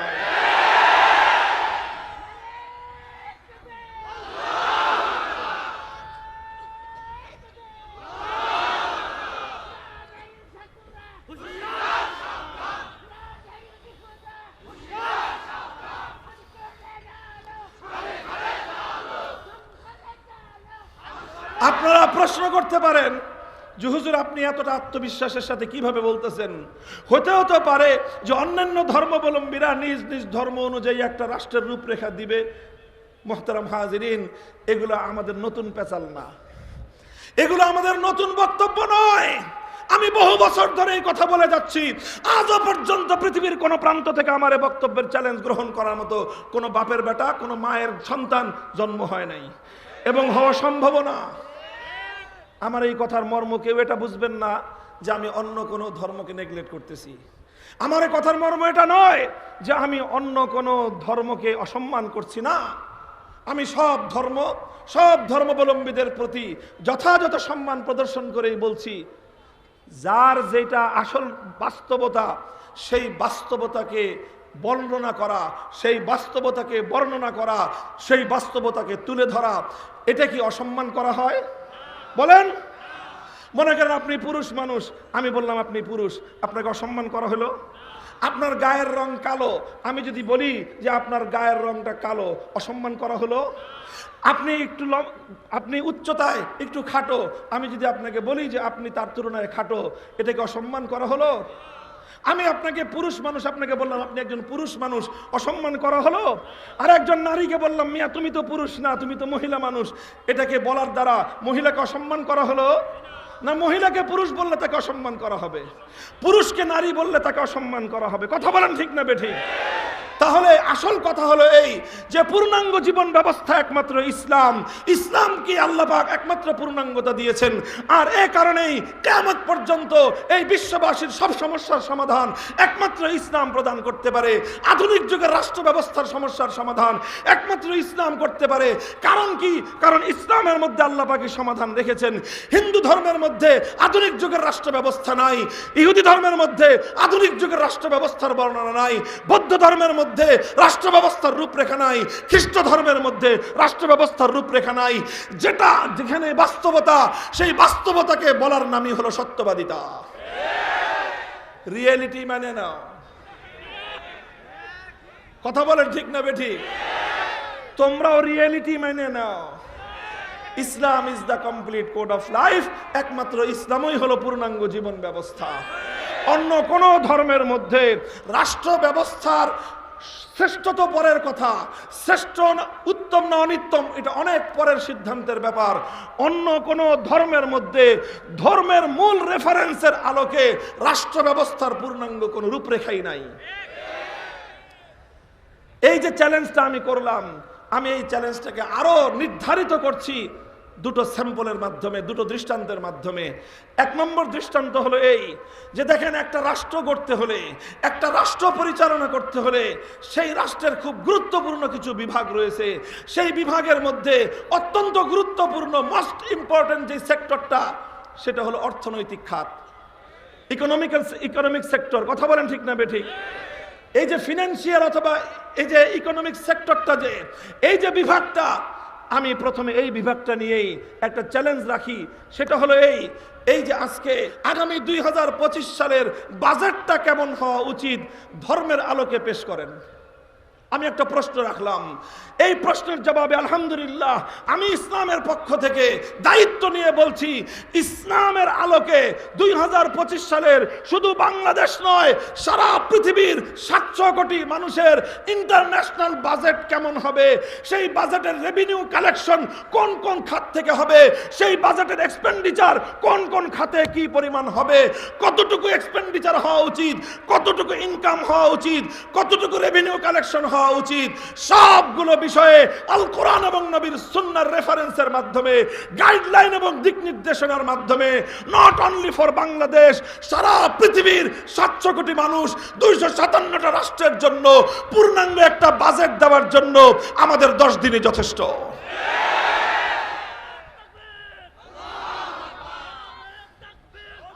স্লোগান আর একটু পরে পরে। মুহতারাম হাজিরিন, আর পাল্টা যদি আমি বলি, এই যে বেশি সারা দুনিয়ার দরকার নাই, আমাদের সীমান্তের, এই তো আপনাদের বাড়ির কাছেই তো আরেকটা দেশ, কথা বলেন, সেই দেশটা আমাদের দেশের চেয়ে অনেক বড়। সেই দেশের নাম হলো ভারত। সেই ভারত এখন শাসন করতেছে একটা হিন্দুত্ববাদী সরকার, নরেন্দ্র মোদীর বিজেপি। তারা হিন্দুত্ববাদকে সেখানে প্রতিষ্ঠা করতে চাচ্ছে। আমি বাংলাদেশ নয়, এই ভারতের হিন্দুত্ববাদী বিজেপি সরকারের কাছে আনুষ্ঠানিকভাবে চ্যালেঞ্জ করছি, আমার দেশের জন্য নয়, তোমার ভারতের জন্য তুমি 2025 সালের একটা বাজেট ঘোষণা করো, যেই বাজেটের মধ্যে পূর্ণাঙ্গ হিন্দুত্ববাদী, হিন্দু ধর্মাবলম্বী, হিন্দু ধর্মের অনুসরণে তোমার ধর্মের যেই ধর্মগ্রন্থ গীতা এবং তোমাদের ধর্ম প্রণেতাদের, তোমাদের ধর্মগুরুদের রেফারেন্স সহ, যে কিভাবে তোমার রাষ্ট্রের রেভিনিউ কালেকশন হবে, কিভাবে তোমার রাষ্ট্রের এক্সপেন্ডিচারগুলো হবে, খাতগুলো উল্লেখ করা সহ তোমার ভারতের 2025 সালের হিন্দু ধর্ম অনুযায়ী একটা বাজেট পেশ করো। আমার এই আওয়াজ ভারতে পৌঁছতে থাকবে, গোটা ভারতে ধ্বনিত প্রতিধ্বনিত হতে থাকবে। ওরা মুসলমানদের রক্ত দিয়ে হোলি খেলতে পারবে, কিন্তু আমাদের ছোট্ট চ্যালেঞ্জ গ্রহণ করবার মতো তাদের হিম্মত হবে না। বলবেন শুধু ভারতকে না, ভারতকে নয়, চায়নাকেও বলবো, সারা রাষ্ট্রের মধ্যে বৌদ্ধ ধর্মাবলম্বীদের তাদের বসবাস, সারা পৃথিবীতে আজকে তারা অর্থনৈতিকভাবে সারা দুনিয়াকে নিয়ন্ত্রণ করতেছে চায়না। আনো তোমাদের ধর্ম বৌদ্ধ ধর্মের আলোকে ত্রিপাঠক থেকে রেফারেন্স সহ, গৌতম বুদ্ধের রেফারেন্স সহ তোমাদের চায়নার 2025 সালের বাজেট কেমন হওয়া উচিত একটা রূপরেখা দাও, একটা বাজেট ঘোষণা করো। চায়নার মধ্যে এমন কোনো বাপের বেটা জন্ম হয় নাই যে বৌদ্ধ ধর্ম অনুযায়ী একটা বাজেট পেশ করবে। গোটা পশ্চিমা বিশ্ব, ইউরোপ, আমেরিকা বলবো আনো, খ্রিস্ট ধর্ম তোমরা পৃথিবীতে পপুলেশনের দিক থেকে নাম্বার 1, মুসলমানরা সেকেন্ড পজিশন, আর নাম্বার 1 পজিশনে আছে হলো খ্রিস্টানরা। সারা দুনিয়ার উন্নত বিশ্ব তোমরা শাসন করতেছো, এত কিছুর প্রয়োজন নাই। আনো তোমাদের ধর্মের রেফারেন্স সহ একটা খ্রিস্ট বাজেট তোমাদের দেশের জন্য প্রণয়ন করো। ইহুদিদেরকে বলবো, মুসলমানদের রক্তে তো তোমাদের হাত রঞ্জিত হয় প্রতিদিন, মুসলমানদেরকে খুন করতে পারো, মুসলমানদেরকে হত্যা করে মুসলমানদের আকসাকে দখল করে রাখতে পারো, এত কিছু পারো। তোমাদের ধর্মের রেফারেন্স অনুযায়ী তোমার ইসরায়েল রাষ্ট্রের একটা বাজেট তোমার ধর্মগ্রন্থের রেফারেন্স দিয়ে তুমি পেশ করো। পারবে না। বলবেন কেন পারবে না? কারণ ওই সকল ধর্মগুলোর মধ্যে বাজেট প্রণয়নের যে মূলনীতি, মানুষের অর্থনৈতিক কার্যক্রমের যে মূলনীতি, তার পূর্ণাঙ্গ বিবরণ কোন একটা ধর্মের মধ্যেই নাই। মুসলমানরা পারবে কারণ মুসলমানদের কোরআনের মধ্যে অসংখ্য আয়াত রয়েছে, আল্লাহ নবীর হাদিসের ভান্ডারের মধ্যে অসংখ্য হাদিস রয়েছে। সেই কোরআন এবং হাদিসকে গবেষণা করে সারা পৃথিবীর মানুষের জন্য আমরা সুষম বাজেট প্রদান করতে সক্ষম। আলহামদুলিল্লাহ। শুধু বাজেট নয় ভাই, আর একটা জ্বলন্ত দৃষ্টান্ত। বাজেটের কথা তো বললাম আগামীর জন্য, আরেকটা দৃষ্টান্ত আমি দেব, সেটা সারা পৃথিবীর বর্তমান রিয়েলিটি। একদিন দুই দিনের নয়, 7 দশক বর্তমান বিশ্ব ব্যবস্থায় 70 বছর ধরে একটা বাস্তবতা প্রতিষ্ঠিত হয়ে আছে। একটু বোঝার চেষ্টা করুন চুয়াডাঙ্গার ভাই বোনেরা আমার, লক্ষ্য করে দেখুন আজকের 21 শতাব্দীতে মানুষের অর্থনৈতিক লেনদেনের জন্য একটা অপরিহার্য অনুষঙ্গ হলো ব্যাংকিং ব্যবস্থা। কথা বলেন ঠিক না বেঠিক? দুনিয়াতে এমন কোন ব্যবসায়ী আছে যে ব্যাংকের লেনদেন করা ছাড়া ব্যবসা করতে পারে? এমন কোন প্রতিষ্ঠান আছে? ইভেন মাদ্রাসা বলেন, মসজিদ বলেন, যদি কিছু টাকা পয়সার লেনদেন করতে হয় ব্যাংকিং চ্যানেল ছাড়া সম্ভব না। এখনো কিছু মানুষ, এখনো কিছু অশিক্ষিত মানুষ, কিছু দরিদ্র মানুষ, তারা হয়তো ব্যাংকিং কার্যক্রম পরিচালনা করে না, কিন্তু আজকে এমন একটা সমাজ গঠন করবার আওয়াজ উঠেছে যেই সমাজটাকে বলা হচ্ছে ক্যাশলেস সোসাইটি। শুনেছেন শব্দটা? শুনেছেন? শিক্ষিতরা তো, সচেতন মানুষরা তো শুনে থাকবেন। ক্যাশলেস সোসাইটি অর্থাৎ এমন একটা সোসাইটি আগামী দিনে গড়তে যাচ্ছে, কারো কাছে কোনো টাকা পয়সা থাকবে না, শুধু থাকবে পাসওয়ার্ড। কি থাকবে? পাসওয়ার্ড থাকবে। ওই পাসওয়ার্ডে আপনার অ্যাকাউন্টে টাকা জমা হবে, আপনি যারে টাকা দিতে চাইবেন পাসওয়ার্ড দিয়ে টিপ দিবেন, তার কাছে টাকা চলে যাবে, সে বলবে যে হ্যাঁ 5 লাখ টাকা চলে আসছে, এই নেন 5 লাখ টাকার মাল। কোনো টাকা চোখেও দেখবেন না, হাত দিয়েও ধরতে পারবেন না। কথা বলেন ঠিক না বেঠিক? এই যে কাজটা যে হচ্ছে, এখনই অনেক মানুষ এমন আছে তারা টাকা পয়সা হাত দিয়ে ধরে না, এটিএম কার্ড ব্যবহার করে, যেখানে যা লাগে কার্ড দিয়ে বিল দিয়ে দেয়। তারা এভাবেই সারা দুনিয়াতে ট্রানজ্যাকশন করতেছে, অনলাইন ট্রানজ্যাকশন করে, পৃথিবীর এক প্রান্ত থেকে আরেক প্রান্তে তারা মাল কিনতেছে, অনলাইনে তারা অর্ডার দিয়ে দিচ্ছে, শিপমেন্ট হয়ে মাল চলে আসতেছে, ব্যাংক থেকে ব্যাংক এলসির মাধ্যমে সেখানে পেমেন্ট চলে যাচ্ছে। কোনো টাকা দেখতেও হয় না, ধরতেও হয় না, স্পর্শও করতে হয় না, এবং মোস্ট অফ দ্য ওয়ার্ল্ডের মানুষ তারা এভাবেই লেনদেন করছে। কথা বলেন ঠিক না বেঠিক? তাহলে এই যে এই সবগুলো কাজ হয় একটা চ্যানেলের মাধ্যমে, সেই চ্যানেলটাই হলো ব্যাংকিং চ্যানেল। কথা বলেন ঠিক না বেঠিক? আচ্ছা, এই তাহলে বোঝা গেল আজকে এমন একটা বিশ্ব ব্যবস্থায় আমরা চলমান রয়েছি, এমন একটা বিশ্ব ব্যবস্থায় আমরা বিচরণ করছি, এমন একটা বিশ্ব ব্যবস্থায় আমরা আমাদের সময়গুলো অতিক্রম করছি, যেই বিশ্ব ব্যবস্থার অপরিহার্য অনুষঙ্গ হলো ব্যাংকিং ব্যবস্থা। এই ব্যাংকিং ব্যবস্থা ছাড়া টাকা পয়সার লেনদেন, আদান প্রদান, এক দেশ থেকে আরেক দেশে পাঠানো কোনোটাই সম্ভব নয়। আচ্ছা, তাহলে ব্যাংকিং ব্যবস্থাটা যদি মানুষের জীবনের জন্য এতটাই জরুরি হয়ে থাকে, তাহলে এই ব্যাংকিং সেক্টর সংক্রান্ত একটা সমস্যা যদি আমরা সব ধর্মের কাছে চাই যে তোমরা ব্যাংকিং সেক্টরের যে সমস্যাগুলো আছে, ব্যাংকিং সেক্টরের যে রূপরেখাটা আছে, সব ধর্মাবলম্বীরা যার যার ধর্ম অনুযায়ী ব্যাংকিং সেক্টরের সমস্যার সমাধান দাও। মুসলমানদেরকে বলবো তোমরা একটা ব্যাংক দেখাও যে ব্যাংকটা ইসলাম অনুযায়ী চলবে। হিন্দুদেরকে বলবো তোমরা একটা ব্যাংকিং সিস্টেম দাও যে ব্যাংকিং সিস্টেমটা হিন্দু ধর্ম অনুযায়ী চলবে। বৌদ্ধ, খ্রিস্টান, ইহুদি প্রত্যেক ধর্মাবলম্বীকে বলবো তোমরা একটা করে ব্যাংকিং সেক্টর, ব্যাংকিং সিস্টেম জমা দাও যেই সিস্টেমটা তোমাদের ধর্ম অনুযায়ী চলবে। আমি শুধু চিৎকার করে চ্যালেঞ্জ করতে পারবো, আর এই চ্যালেঞ্জের জবাব শুধুমাত্র ইসলাম দিতে পারবে, অন্য কোনো ধর্মের কাছে জবাব নাই। তার জ্বলন্ত প্রমাণ দুনিয়ার অন্য কোনো দিকে তাকানোর দরকার নাই। হে বাংলাদেশের মুসলমান, তুমি তোমার বাংলাদেশটার দিকে তাকায় দেখো। সর্বশেষ তথ্য আমি বলছি, তোমার এই বাংলাদেশে বর্তমানে যতগুলো ব্যাংক রয়েছে এর মধ্যে 10টা ব্যাংক ফুল ইসলামী শরিয়া অনুসরণ করার দাবি করে, ইসলামী শরিয়া অনুসরণ করে তারা ব্যাংকিং কার্যক্রম পরিচালনা করছে। এমন ব্যাংকের সংখ্যা কয়টা? 10টা ব্যাংক বাংলাদেশে রয়েছে। আর আরো অনেকগুলো, আরো 10টা ব্যাংক এমন হবে যেগুলো পূর্ণাঙ্গ ইসলামী অনুশাসন মানে না, তবে তাদের বিশেষ শাখা রয়েছে যেই শাখাগুলো ইসলামী ব্যাংকিং করে। কোন ব্যাংকের উইন্ডো রয়েছে, একটা শাখার একটা অংশ রয়েছে যেই অংশে তারা ইসলামী শরিয়া অনুসরণ করে তারা ব্যাংকিং কার্যক্রম পরিচালনা করে। এইভাবে শুধু বাংলাদেশ নয়, আর বাংলাদেশের শুধু বেসরকারি খাত নয়, বর্তমানে বাংলাদেশের সেন্ট্রাল ব্যাংক যেটা কেন্দ্রীয় ব্যাংক, বাংলাদেশ ব্যাংকের একটা পোরশন, একটা বিশাল অংশ এটা ইসলামী ব্যাংকিং এর জন্য রিজার্ভ করে দেওয়া হয়েছে, যে সেই জায়গাটা সুদ ভিত্তিক কোনো লেনদেন স্বয়ং বাংলাদেশ ব্যাংকও করবে না। তাহলে ইসলামিক ব্যাংক বাংলাদেশে আছে না নাই? শুধু বাংলাদেশে না সারা দুনিয়াতে আছে? শুধু আজকে নতুন কথা এটা? 1960-এর দশক থেকে প্রায় 70 বছর ধরে সারা পৃথিবীর মানুষকে ইসলামী ব্যাংকিং সিস্টেমের মাধ্যমে মুসলমানরা সারা দুনিয়ার সব ধর্মাবলম্বীদেরকে ব্যাংকিং সেবা দিয়ে যাচ্ছে। আপনারা বলেন ইসলামী ব্যাংকগুলোতে একটা পারবে কি পারবে না? তার মানে ওই ইসলামী ব্যাংকিং এর মাধ্যমে হিন্দু, বৌদ্ধ, খ্রিস্টান, ইহুদি পৃথিবীর প্রত্যেকটা ধর্মাবলম্বীকে আমরা ব্যাংকিং সেবা শুধুমাত্র দিতে পারছি তাই নয়, বরং সর্বোত্তম সেবা ইসলামী ব্যাংকগুলোই মানুষকে দিতে পারে। আজকে বাংলাদেশের অর্থনীতির মেরুদণ্ড দাঁড়িয়ে আছে ইসলামী ব্যাংকের উপর। বিগত ফ্যাসিবাদী সরকার সবচেয়ে বেশি চেষ্টা করেছিল ইসলামী ব্যাংকিং সেক্টরটাকে ধ্বংস করে দিতে। এমন কোন অপকর্ম নাই ইসলামী ব্যাংকিং সেক্টরে তারা করে নাই। সবচেয়ে বেশি জালিয়াতি তারা যেই ব্যাংকে করেছে, তাদের লোক দিয়ে ইসলামী ব্যাংকের হাজার কোটি টাকা, প্রায় 30,000 কোটি টাকা শুধু এক ইসলামী ব্যাংক থেকে তারা পাচার করে নিয়ে গেছে। এগুলো কেন করেছে? যেন বাংলাদেশের মানুষের সামনে প্রমাণ করতে পারে যে ইসলামিক ব্যাংকিং সিস্টেম ভুল, এটা দুর্বল। কিন্তু তারা ব্যর্থ হয়ে গিয়েছে। আবার ইসলামী ব্যাংকগুলো ঘুরে দাঁড়িয়েছে।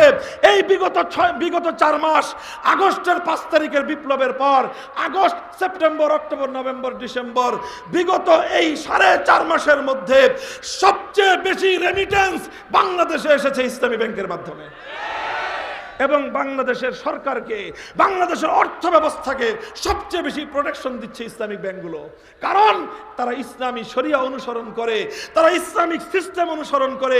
ইসলামিক সিস্টেম অনুসরণ করলে শুধুমাত্র নাম হয় না, বরং ইসলামিক সিস্টেম অনুসরণ করলে অর্থের নিরাপত্তা সবচেয়ে বেশি নিশ্চিত হয়। মুহতারাম হাজিরিন, রাত গভীর হয়েছে, এত দীর্ঘ আলোচনা করবার আমার ইচ্ছা ছিল না, কিন্তু আমি কিছু একটা মেসেজ আপনাদেরকে বুঝাবার চেষ্টা করছি। আজকের ইয়াং জেনারেশন, উল্লেখযোগ্য পরিমাণ চুয়াডাঙ্গার শিক্ষিত সমাজ এবং সমাজ সচেতন মানুষ আজকে আমার সামনে বসে আছে। আমি আপনাদের চেতনাটাকে একটু জাগ্রত করতে চাই। তুমি যদি মুসলমান হয়ে থাকো আর ইসলামের সৌন্দর্য আর শ্রেষ্ঠত্বকে যদি বুঝতে না পারো, তাহলে তোমার মতো হতভাগা দুনিয়াতে আর কেউ নাই। মুহতারাম হাজিরিন, আমি আমার এতক্ষণের আলোচনার মাধ্যমে একটা কথা দ্ব্যর্থহীনভাবে প্রমাণ করে দিলাম, চ্যালেঞ্জ করে গেলাম যে বাজেট দেওয়ার মতো ইসলাম ছাড়া অন্য কোনো ধর্মের ক্যাপাসিটি নাই। ব্যাংকিং ব্যবস্থা পরিচালনা করবার মতো একমাত্র ধর্ম ইসলামের কাছেই শুধুমাত্র একটা সিস্টেম আছে, অন্য কোনো ধর্মের কাছে ব্যাংকিং কোনো সিস্টেম নাই। পৃথিবীতে কোনো হিন্দু ব্যাংক আছে? যান না, ভারতে যান, এই মোদিরা জিজ্ঞেস করেন তুই যে এত কিছু করলি, তাহলে গোটা ভারত জুড়ে একটা হিন্দু ব্যাংক করতে পারলি না কিল্লেগা? কি বলুন, শব্দ যেটা মুখ দিয়ে আসছিল এটা বললে আপনি রাগ করবেন।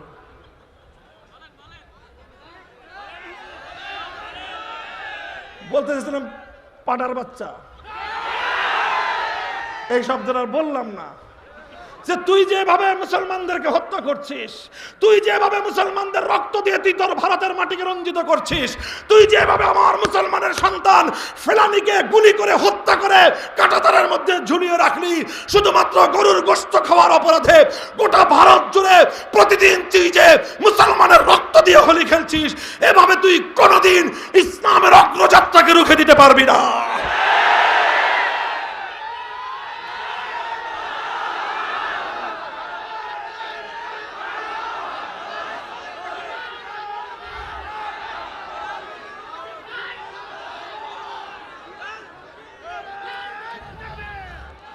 মুহতারাম হাজিরিন, যান চায়নায় যান, চায়নাকে জিজ্ঞাসা করেন একটা বৌদ্ধ ব্যাংক কেউ দেখেছেন? চায়নায় যারা যান, সারা দুনিয়াতে একটা বৌদ্ধ ব্যাংক আছে? আছে? সারা দুনিয়াতে একটা খ্রিস্ট ব্যাংক আছে? নাই। সারা দুনিয়ায় ঘুরে দেখেন একটা ইহুদি ব্যাংক আছে? নাই। আর ইসলামী ব্যাংক শুধু বাংলাদেশ নয়, শুধু মুসলিম বিশ্ব নয়, সারা পৃথিবীতে উন্নত শহরগুলোতে আজকে পশ্চিমা ইউরোপিয়ানদেরকে তাদের অর্থনৈতিক নিরাপত্তা দিয়ে যাচ্ছে ইসলামের ব্যাংকিং ব্যবস্থা। কাজেই তুমি যদি অর্থনৈতিক নিরাপত্তা চাও, কনভেনশনাল সিস্টেমে হবে না। পুঁজিবাদ তোমার অর্থ কিনে খাবে।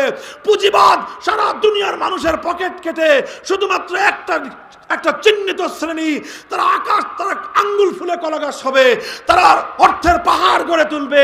আর দুনিয়ার 99% মানুষ ওই 1% পুঁজিপতির তাদের সম্পদের পাহাড়ের চাপায় পুড়ে তারা চিরে চাপটা হয়ে থাকবে। এটা হলো পুঁজিবাদী অর্থ ব্যবস্থা।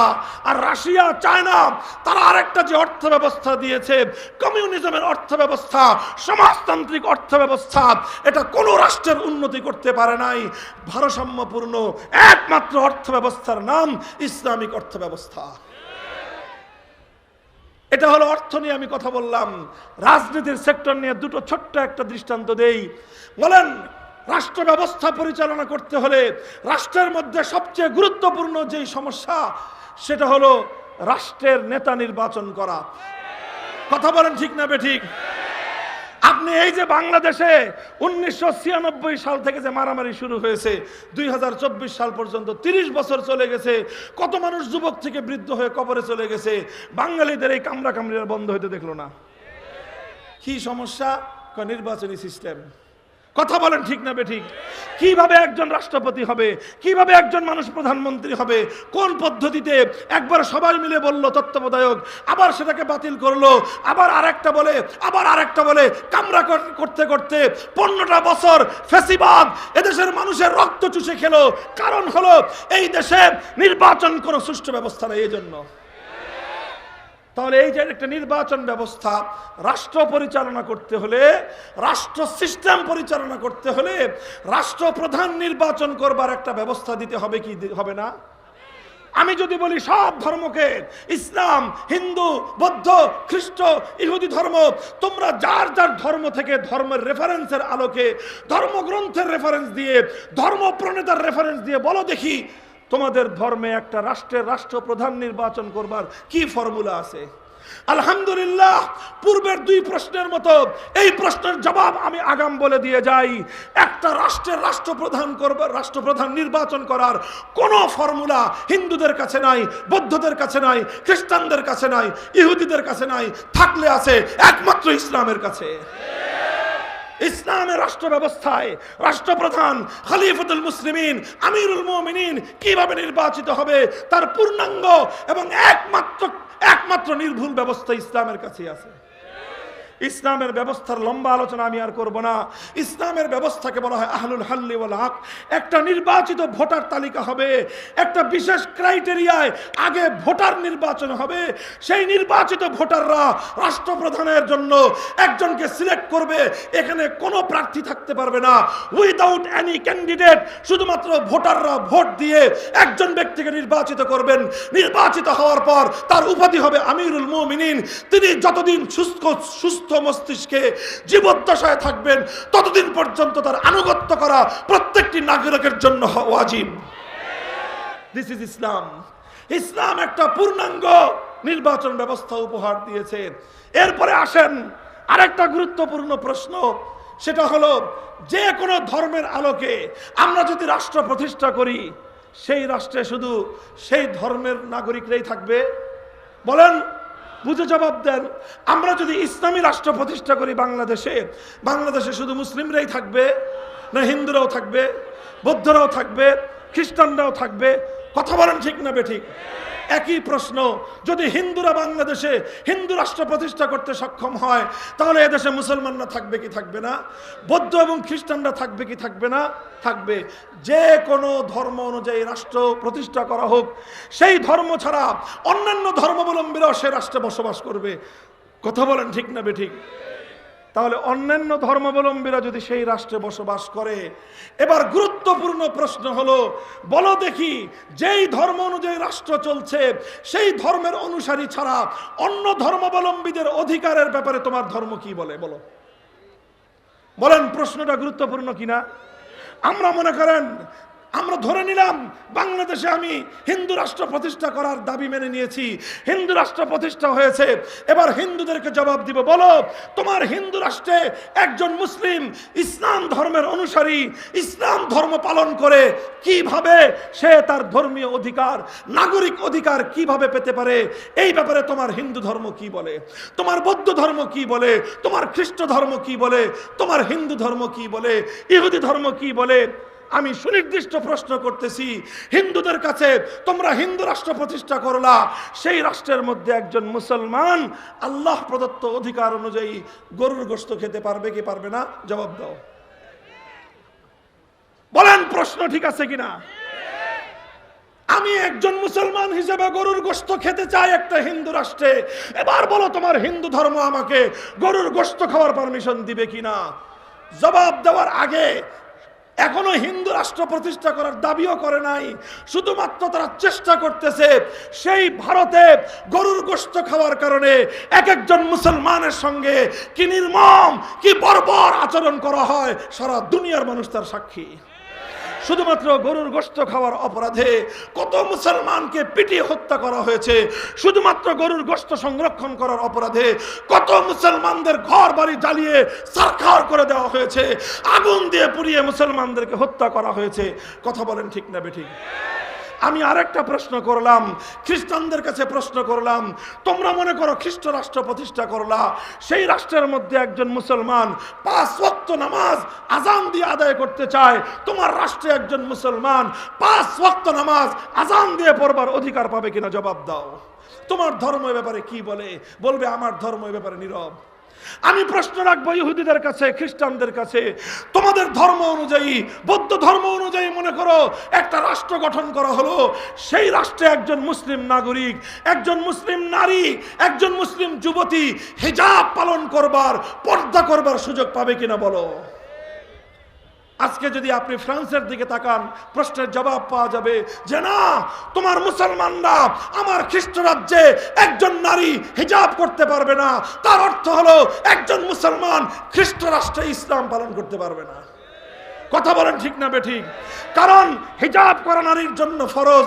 তুমি যদি নারীকে হিজাব করতে না দাও, তার মানে তুমি একজন নারীকে তার ধর্ম পালনে বাধা দিচ্ছ। আরে ভাই, এটা পশ্চিমা দেশের কথা কি বলবো, স্বয়ং বাংলাদেশে ওদের লেসপেন্সার আর ওদের দালাল যারা আছে 90% মুসলমানদের দেশে। মাঝে মাঝে আমাদেরকে দুঃখজনক দৃশ্য দেখতে হয়, কোন স্কুলে, কোন কলেজে, কোন ইউনিভার্সিটিতে, কখনো পাবলিক, কখনো প্রাইভেট ইউনিভার্সিটিতে আমার মেয়েরা, আমার বোনেরা হিজাব করে যাওয়ার পর শিক্ষক নামক কুলাঙ্গাররা আমার মেয়ে আর আমার বোনদেরকে হিজাব খুলতে বাধ্য করে। সেই সমস্ত কুলাঙ্গারদেরকে হাত ভেঙে গুড়িয়ে দিতে হবে।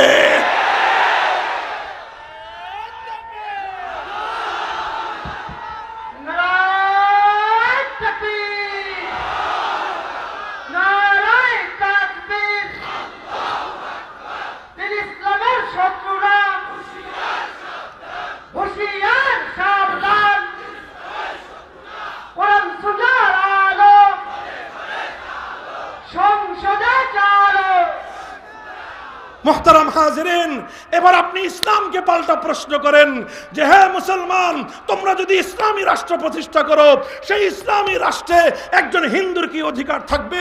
সেই ইসলামী রাষ্ট্রে একজন ভিন্ন ধর্মাবলম্বী বৌদ্ধ, খ্রিস্টান, ইহুদির কি অধিকার থাকবে? আমি বলবো, আসো, কি অধিকার তুমি শুনতে চাও? কোন বিষয়ে তুমি অধিকার শুনতে চাও? কোন আলেম ওলামার বক্তব্য নয়, স্বয়ং সরওয়ারে কায়নাত নবী আরবি মুহাম্মদুর রাসূলুল্লাহ সাল্লাল্লাহু আলাইহি ওয়াসাল্লামের অসংখ্য অগণিত সহিহ হাদিসের উদ্ধৃতি দিয়ে আমি একটা একটা করে বলে দিব মুসলিম রাষ্ট্রের মধ্যে, ইসলামী রাষ্ট্রের মধ্যে অমুসলিম নাগরিকদের কি কি অধিকার রয়েছে। আমার নবী বলে দিবেন লাহুম মা লানা ওয়া আলাইহিম মা আলাইনা। আমার নবী মৌলিক কথা বলে দিবেন, একটা ইসলামী রাষ্ট্রের মধ্যে একজন মুসলিম নাগরিক অপরাধ করলে সে যেই শাস্তি পাবে, একজন অমুসলিম নাগরিক অপরাধ করলে সমান শাস্তি পাবে। একটা ইসলামী রাষ্ট্রের মধ্যে একজন মুসলিম নাগরিক হিসেবে যতটুকু সুযোগ সুবিধা, যতটুকু নিরাপত্তা সে ভোগ করবে, একজন অমুসলিম নাগরিক তার সমান নিরাপত্তা ভোগ করবে। আল্লাহ নবী বলে দিবেন আল খামরু লাহুম কাল খাল্লি লানা ওয়াল খিনজিরু লাহুম কাশশাতি লানা। আরে একটা মুসলিম রাষ্ট্রের মধ্যে আমার নবীর হাদিস পাঠ করতেছি, শুনে রাখো মুসলমান, আমার নবী বলতেছেন একটা ইসলামী রাষ্ট্রের মধ্যে একজন মুসলমান যেরকম ভাবে আমের জুস পান করতে পারবে, একজন মুসলিম নাগরিক যেরকম ভাবে বিভিন্ন ফলের জুস পান করতে পারবে, শরবত পান করতে পারবে, দুধ পান করতে পারবে, সিরকা পান করতে পারবে, ঠিক এরকম ভাবে একজন অমুসলিম নাগরিক, সে হিন্দু হোক, সে বৌদ্ধ হোক, সে খ্রিস্টান হোক, সে মদ পান করতে পারবে। আর কি চাও তুমি? আর কিসের অধিকার তুমি চাও? আমরা তো প্রশ্ন করেছিলাম যে তোমার রাষ্ট্রে আমার একজন মুসলিম নাগরিক গরুর গোশত খেতে পারবে কিনা। জবাব তোমার দেওয়ার দরকার নাই, তোমার দেশ থেকে আমরা জবাব পেয়ে যাই। আর আমার রাষ্ট্রে, একটা ইসলামী রাষ্ট্রে যদি তুমি প্রশ্ন করো একজন হিন্দু, একজন খ্রিস্টান সে শুয়োরের গোশত খেতে পারবে কিনা, আমার নবী বলে দিয়েছেন একটা ইসলামী রাষ্ট্রের মধ্যে একজন মুসলিম যেভাবে বকরির গোশত খেতে পারবে, একটা ইসলামী রাষ্ট্রের মধ্যে একজন খ্রিস্টান অথবা একজন হিন্দু ঠিক একইভাবে সে শুয়োরের গোশত খেতে পারবে। একটা ইসলামী রাষ্ট্রের মধ্যে মুসলমানরা যেরকম বকরি পালন করতে পারবে, একটা ইসলামী রাষ্ট্রের মধ্যে হিন্দুরা শুয়োর পালন করতে পারবে। একটা ইসলামী রাষ্ট্রের মধ্যে একজন মুসলিম নাগরিক যেরকম ভাবে বকরি পালন করার পর তার বকরির বাচ্চা যদি কেউ মেরে ফেলে ক্ষতিপূরণ যেভাবে দিতে হবে, একজন বৈধ হিন্দু নাগরিকের একটা শূকরের বাচ্চাকে যদি কেউ মেরে ফেলে তাকে সমান পরিমাণ ক্ষতিপূরণ দিতে হবে। আরে ইসলামকে বুঝবার চেষ্টা করো, ইসলাম কোথা থেকে শুরু করেছে দেখো। ইসলাম তোমাকে শূকরের গোশত খাওয়ার নিরাপত্তা দেয়, ইসলাম তোমাকে কাশিমের কচ্ছপের গোশত খাওয়ার নিরাপত্তা দেয়, ইসলাম তোমাকে মদ্যপান করার পর্যন্ত নিরাপত্তা দেয়। আর ইসলাম তোমাকে কি না দিয়েছে এবার জানতে চাও? ইসলাম বলবে যে তুমি একজন মুসলিম যেভাবে, একজন মুসলিম নাগরিক যেভাবে ইসলামী রাষ্ট্রকে, ইসলামী রাষ্ট্র পরিচালনার জন্য বিভিন্ন আয়ের উৎস আছে, সেই আয়ের উৎসগুলোতে মুসলমানরা যেরকম কন্ট্রিবিউশন করবে, মুসলমানরা যেরকম অংশগ্রহণ করবে, মুসলমান কখনো যাকাত দিবে, মুসলমান কখনো ওশর দিবে, মুসলমান কখনো খুমুস দিবে, এইভাবে বিভিন্নভাবে মুসলমানের কাছ থেকে যেভাবে রেভিনিউ কালেকশন করা হবে ইসলামী রাষ্ট্রের, ঠিক একইভাবে হিন্দু, বৌদ্ধ, খ্রিস্টানদের কাছ থেকেও রেভিনিউ কালেকশন করা হবে। মুসলমান যেটা দিবে সেটার নাম হবে যাকাত, হিন্দু, বৌদ্ধ, খ্রিস্টানরা যেটা দিবে সেটার নাম হবে জিজিয়া, সেটা হলো সার্ভিস চার্জ। এবং সেই সার্ভিস চার্জ কিভাবে নিরূপণ হবে, কি মাত্রায় নিরূপণ হবে, মাথা পিছু একজন হিন্দু, বৌদ্ধ, খ্রিস্টান, একজন অমুসলিম নাগরিক একটা ইসলামী রাষ্ট্রের মধ্যে কিভাবে তার জিজিয়া কর দিবে, আল্লাহর নবী বলে দিয়ে গিয়েছেন সেই ক্ষেত্রেও যে খবরদার ইসলামী রাষ্ট্রপ্রধান, ইসলামী রাষ্ট্র ব্যবস্থা তোমরা যারা পরিচালনা করবা, তোমরা কোনো অমুসলিমের উপর তার সামর্থ্যের বাইরে, তার সাধ্যের বাইরে অতিরিক্ত করের বোঝা তোমরা চাপিয়ে দিও না। একটা বয়স পর্যন্ত তার কাছ থেকে কর নিবা, সে যখন এমন একটা বয়সে উপনীত হয়ে যাবে যেই বয়সে সে আর উপার্জন করতে পারে না, বার্ধক্যের কোলে যখন ঢলে পড়বে, খবরদার ইসলামী রাষ্ট্র সেই বুড়োর কাছ থেকে, সেই বৃদ্ধ বৃদ্ধার কাছ থেকে তুমি কর নিবা না, কারণ সে যৌবনে তোমাকে সার্ভিস দিয়েছে, বার্ধক্যে এবার রাষ্ট্র তাকে সার্ভিস দিবে। মুহতারাম হাজিরিন, ইসলাম বলে দিয়েছে খবরদার খবরদার, একজন অমুসলিম নাগরিকের উপর যদি তুমি তার সাধ্যের ঊর্ধ্বে, তার সামর্থ্যের চেয়ে বেশি করের বোঝা চাপিয়ে দাও, আর এর কারণে দুনিয়াতে যদি সে কষ্ট ভোগ করে, আর এই কথা যদি বিচার দেওয়ার মতো মুসলিম রাষ্ট্রের মধ্যে কেউ না থাকে, তার এই অধিকার আদায় করে দেওয়ার মতো যদি মুসলিম রাষ্ট্রের মধ্যে কেউ না থাকে, মনে রেখো কিয়ামতের কঠিন ময়দানে স্বয়ং আমি আল্লাহর নবী সেই অমুসলিম নাগরিকের পক্ষ হয়ে ইসলামী রাষ্ট্রপ্রধানের বিরুদ্ধে আল্লাহর দরবারে বিচার দায়ের করব। ফানা হাজিজুহু ইয়াউমাল কিয়ামাহ। হে মুসলিম অমুসলিম ভাইয়েরা, যারা হিন্দু ভাইয়েরা আমার কথা শুনছেন, এখানে না থাকতে পারেন, দূর দূরান্তে আমার মাইকের আওয়াজ শুনছেন, বৌদ্ধ ভাইয়েরা দূর দূরান্তে আমাদের কথা শুনছেন, খ্রিস্টান ভাইয়েরা আমাদের কথা শুনছেন, আজ না শুনেন ইন্টারনেটের মাধ্যমে পরবর্তী সময় আপনারা শুনবেন। আমি আপনাদেরকে একটা জিনিসের নিশ্চয়তা দিতে পারি, ইসলাম আপনাকে অর্থের যেভাবে নিরাপত্তা দিবে, ইসলাম আপনাকে সামাজিক যেই নিরাপত্তা দিবে, ইসলাম আপনাকে ধর্ম পালনের যে নিরাপত্তা দিবে, আল্লাহর কসম খেয়ে বলি, আসমান আর জমিনের মধ্যে ইসলাম ছাড়া আর কোন মতবাদ, আর কোন আদর্শ, আর কোন ধর্ম সেটা দিতে পারবে না। দায়িত্ব নিয়ে বলছি কথা, ইসলামের পক্ষ থেকে দায়িত্ব নিয়ে কথা বলছি, আলহামদুলিল্লাহ। কাজেই আপনাদের ভয়ের কোনো কারণ নাই। যে সকল হিন্দুরা মনে করেন ইসলামী রাষ্ট্র প্রতিষ্ঠা হলে আপনাদের অধিকার খর্ব হবে, ইসলামী রাষ্ট্র প্রতিষ্ঠা হলে আপনাদেরকে এদেশ থেকে তাড়িয়ে দেওয়া হবে, এটা গাঁজাখড়ি ভুলব কথা। ইসলাম প্রতিষ্ঠিত হলে আল্লাহর রাসূল সাল্লাল্লাহু আলাইহি ওয়াসাল্লাম বলেছেন, আমার নবীর জীবনের অন্তিম ওসিয়ত, অন্তিম ওসিয়ত, অন্তিম ওসিয়ত, তোমাদের ঘরগুলোতে যে সকল অমুসলিম নাগরিকরা তোমাদের অধীনস্থ হিসেবে থাকে, খবরদার খবরদার তাদের ব্যাপারে যেন তোমাদের কোনো গাফলতি না হয়। মুহতারাম হাজিরিন, সুতরাং আমার কথা লম্বা কিছু নাই, এই কথাটুকু আমি গোটা বিশ্ববাসীর সামনে জাতি ধর্ম নির্বিশেষে প্রতিটা ধর্মাবলম্বীর কাছে আমরা পয়গাম পৌঁছে দিতে চাই। কেবলই মুসলমানের তরে দুনিয়াতে আসেনি কো ইসলাম, কেবলই মুসলমানের তরে দুনিয়াতে আসেনি কো ইসলাম। ইসলাম যেভাবে মুসলমানের নিরাপত্তা নিশ্চিত করে, ইসলাম হিন্দু বৌদ্ধ খ্রিস্টান ইহুদিরও নিরাপত্তা তার চেয়ে বেশি নিশ্চিত করে। আল্লাহর নবী বলেছেন, ইউকাতালু মিন ওয়ারাইহিম, একটা মুসলিম এলাকায় শত্রু বাহিনী যদি হামলা চালায়, আগ্রাসন চালায়, সেই মুসলিম এলাকাকে সংরক্ষণ করার জন্য যেভাবে মুসলিম ইসলামী রাষ্ট্রের সেনাবাহিনী দায়িত্ব পালন করবে, তার চেয়েও বেশি কোন একটা অমুসলিম অধ্যুষিত এলাকায় যদি কোন আগ্রাসী বহির্শক্তি হামলা চালায়, প্রতিটা অমুসলিম নাগরিকের জীবনের নিরাপত্তা দেওয়ার জন্য মুসলমান মুসলিম সেনা দলের প্রত্যেকটা সৈনিককে জিহাদের ময়দানে যুদ্ধ করে জীবন দেওয়ার জন্য শাহাদাত বরণ করা দায়িত্ব এবং কর্তব্য।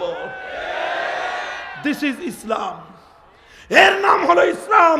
একজন হিন্দুর জীবন রক্ষা করার জন্য একজন মুসলমান শহীদ হবে, একজন বৌদ্ধ নারীর জীবন রক্ষা করার জন্য একজন মুসলিম সৈনিক শাহাদাত বরণ করবে, একজন খ্রিস্টানের জীবন রক্ষা করার জন্য একজন মুসলিম সৈনিক হাতে রাইফেল তুলে নিবে, শত্রুর বিরুদ্ধে যুদ্ধ করবে। এটাই ইসলামের নির্দেশ, এটাই ইসলামের আদর্শ। ভাই, কথা আরো অনেক অনেক অনেক কথা, হৃদয় জুড়ে আমাদের এই সকল বেদনা, হৃদয় জুড়ে আমাদের আবেগ। হিন্দু বৌদ্ধ খ্রিস্টান ভাইয়েরা, আমি বারবার তাদেরকে ভাই করে বলতেছি। আপনারা কেউ হয়তো মনে করতে পারেন যে হুজুর এতদিন শুনলাম আল মুসলিম আখুল মুসলিম, মুসলমান না শুধু মুসলমানের ভাই, আর আপনি দেখি আজকে কোরআনের মাহফিলে এসে, ওলামাদের মাহফিলে এসে, ইসলামের মাহফিলে এসে বারবার হিন্দু ভাই, খ্রিস্টান ভাই, বৌদ্ধ ভাই ভাই বলতেছেন। এটা কিসের ভিত্তিতে বলতেছেন? ভাই, এটাও কোরআন হাদিসের কথা। আন্নাসু বানু আদমা কাতিমসালি আকফাউ আবুহুম আদম ওয়াল উম্মু হাওয়াউ। ইসলাম বলে পৃথিবীর সব ধর্মাবলম্বী যে যেই ধর্মের অনুসারী হোক না কেন, সকলের বাবা এক আদম আলাইহিস সালাম, সকলের মা এক হাওয়া আলাইহিস সালাম।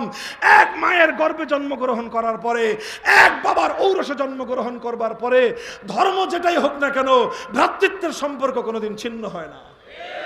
এই জন্য হযরত হাফিজ হুজুর বলতেন, তোমরা আমাদের ধর্ম ভাই, তারা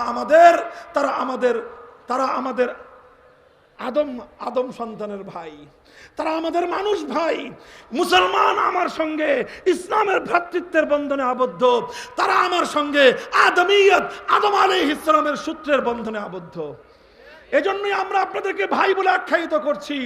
আপনারা অহেতুক আতঙ্কগ্রস্ত হবেন না।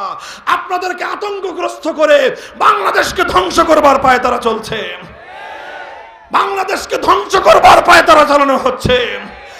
মুসলমান এক কথা, ও মুসলমান একবার একটু বুঝবার চেষ্টা করো, এই দেশটা তো ইসলামী রাষ্ট্র প্রতিষ্ঠার জন্যই, ইসলামী রাষ্ট্র প্রতিষ্ঠার জন্যই 1947 সালে ভাগাভাগি হয়েছিল।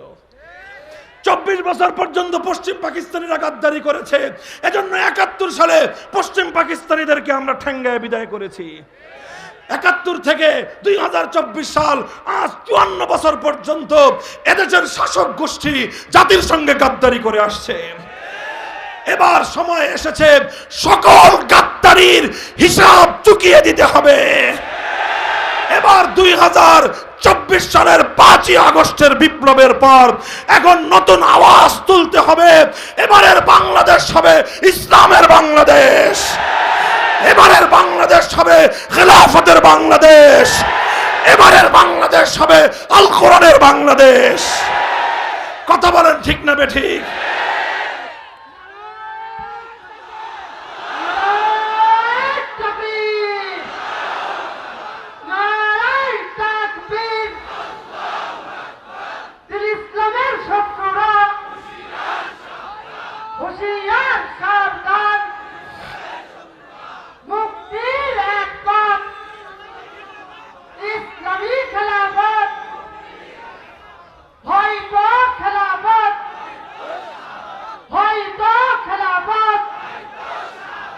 মোহতারাম হাজিরিন, আমার আখেরি পয়গাম চুয়াডাঙ্গাবাসীর কাছে। হে চুয়াডাঙ্গার মুসলিম জনসাধারণ, ইভেন আমি বলবো অন্যান্য ধর্মাবলম্বীদেরকে, নিরাপত্তা চান, শান্তি চান, সম্মান চান, ইসলাম ছাড়া পৃথিবীর কোন ধর্ম, কোন মতবাদ, কোন আদর্শ দিতে পারবে না। তাই আসুন সকলে মিলে সোচ্চার হই, এক দাবিতে সোচ্চার হই। আর কোন তন্ত্র মন্ত্র দেখতে চাই না, আল কোরআনের বাংলাদেশ দেখতে চাই। আমরা বর্তমান অন্তর্বর্তীকালীন সরকারকে বলি, 5ই আগস্টের বিপ্লবের সিম্বলটা বুঝবার চেষ্টা করেন, আগে থেকে বুঝবার চেষ্টা করেন যে তুফান আসতেছে, সেই তুফানটার আগাম গতিবেগ বুঝবার চেষ্টা করেন। 5ই আগস্টের বিপ্লবকে বুঝবার জন্য আমি বাংলাদেশের 5ই আগস্টের দুপুর বেলার আধা ঘন্টার বাংলাদেশের দিকে তাকিয়ে দেখতে বলবো সবাইকে। স্বৈরাচারী, ভারতের সেবাদাসী, ভারতের কৃতদাসী, বাংলাদেশ বিরোধী ভারতের কৃতদাসী ফ্যাসিবাদী সরকার যখন পালিয়ে গেল, আর এই সংবাদ যখন বাংলাদেশে ছড়িয়ে পড়লো, টেকনাফ থেকে তেতুলিয়ায় কোন নেতাকে ডাক দিতে হয় নাই, কোন আলেমকে গাইডলাইন দিতে হয় নাই, কাউকে কিছু বলে দিতে হয় নাই। বিপ্লবীরা যে কাজটা করেছে সেটা হলো টেকনাফ থেকে তেতুলিয়া মুসলমানদের পবিত্র ভূমিতে জাতীয় স্থাপনায় ভাস্কর্য নামে যত মূর্তি ছিল সব মূর্তি ভেঙে গুড়িয়ে দিয়েছে।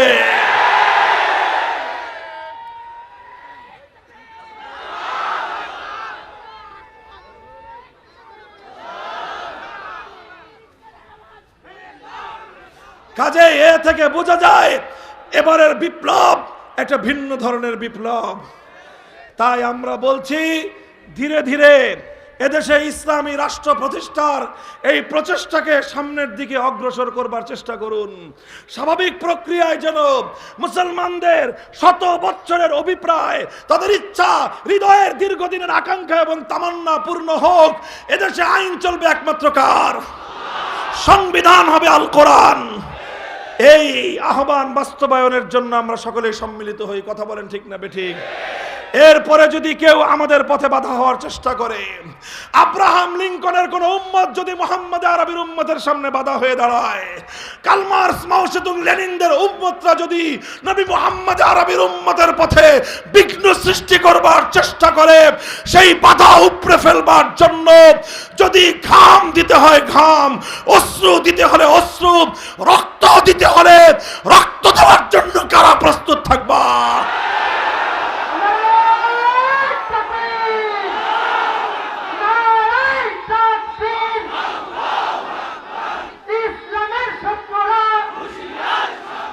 হুঁশিয়ার সাবধান।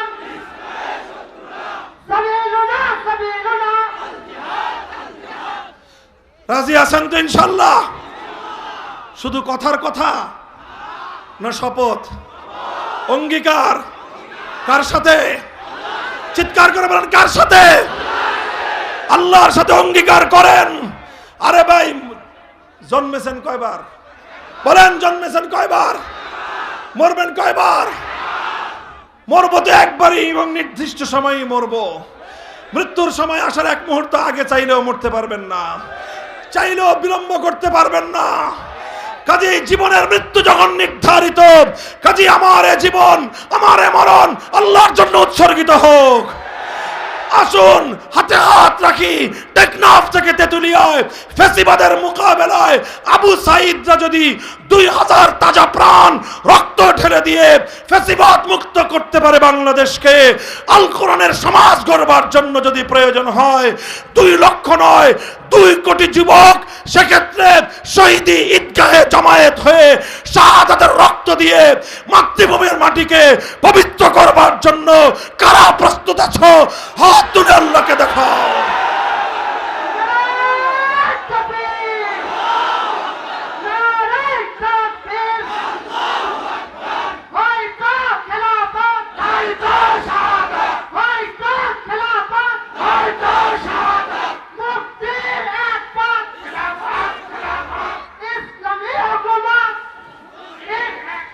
আল্লাহ পাক কবুল করুন।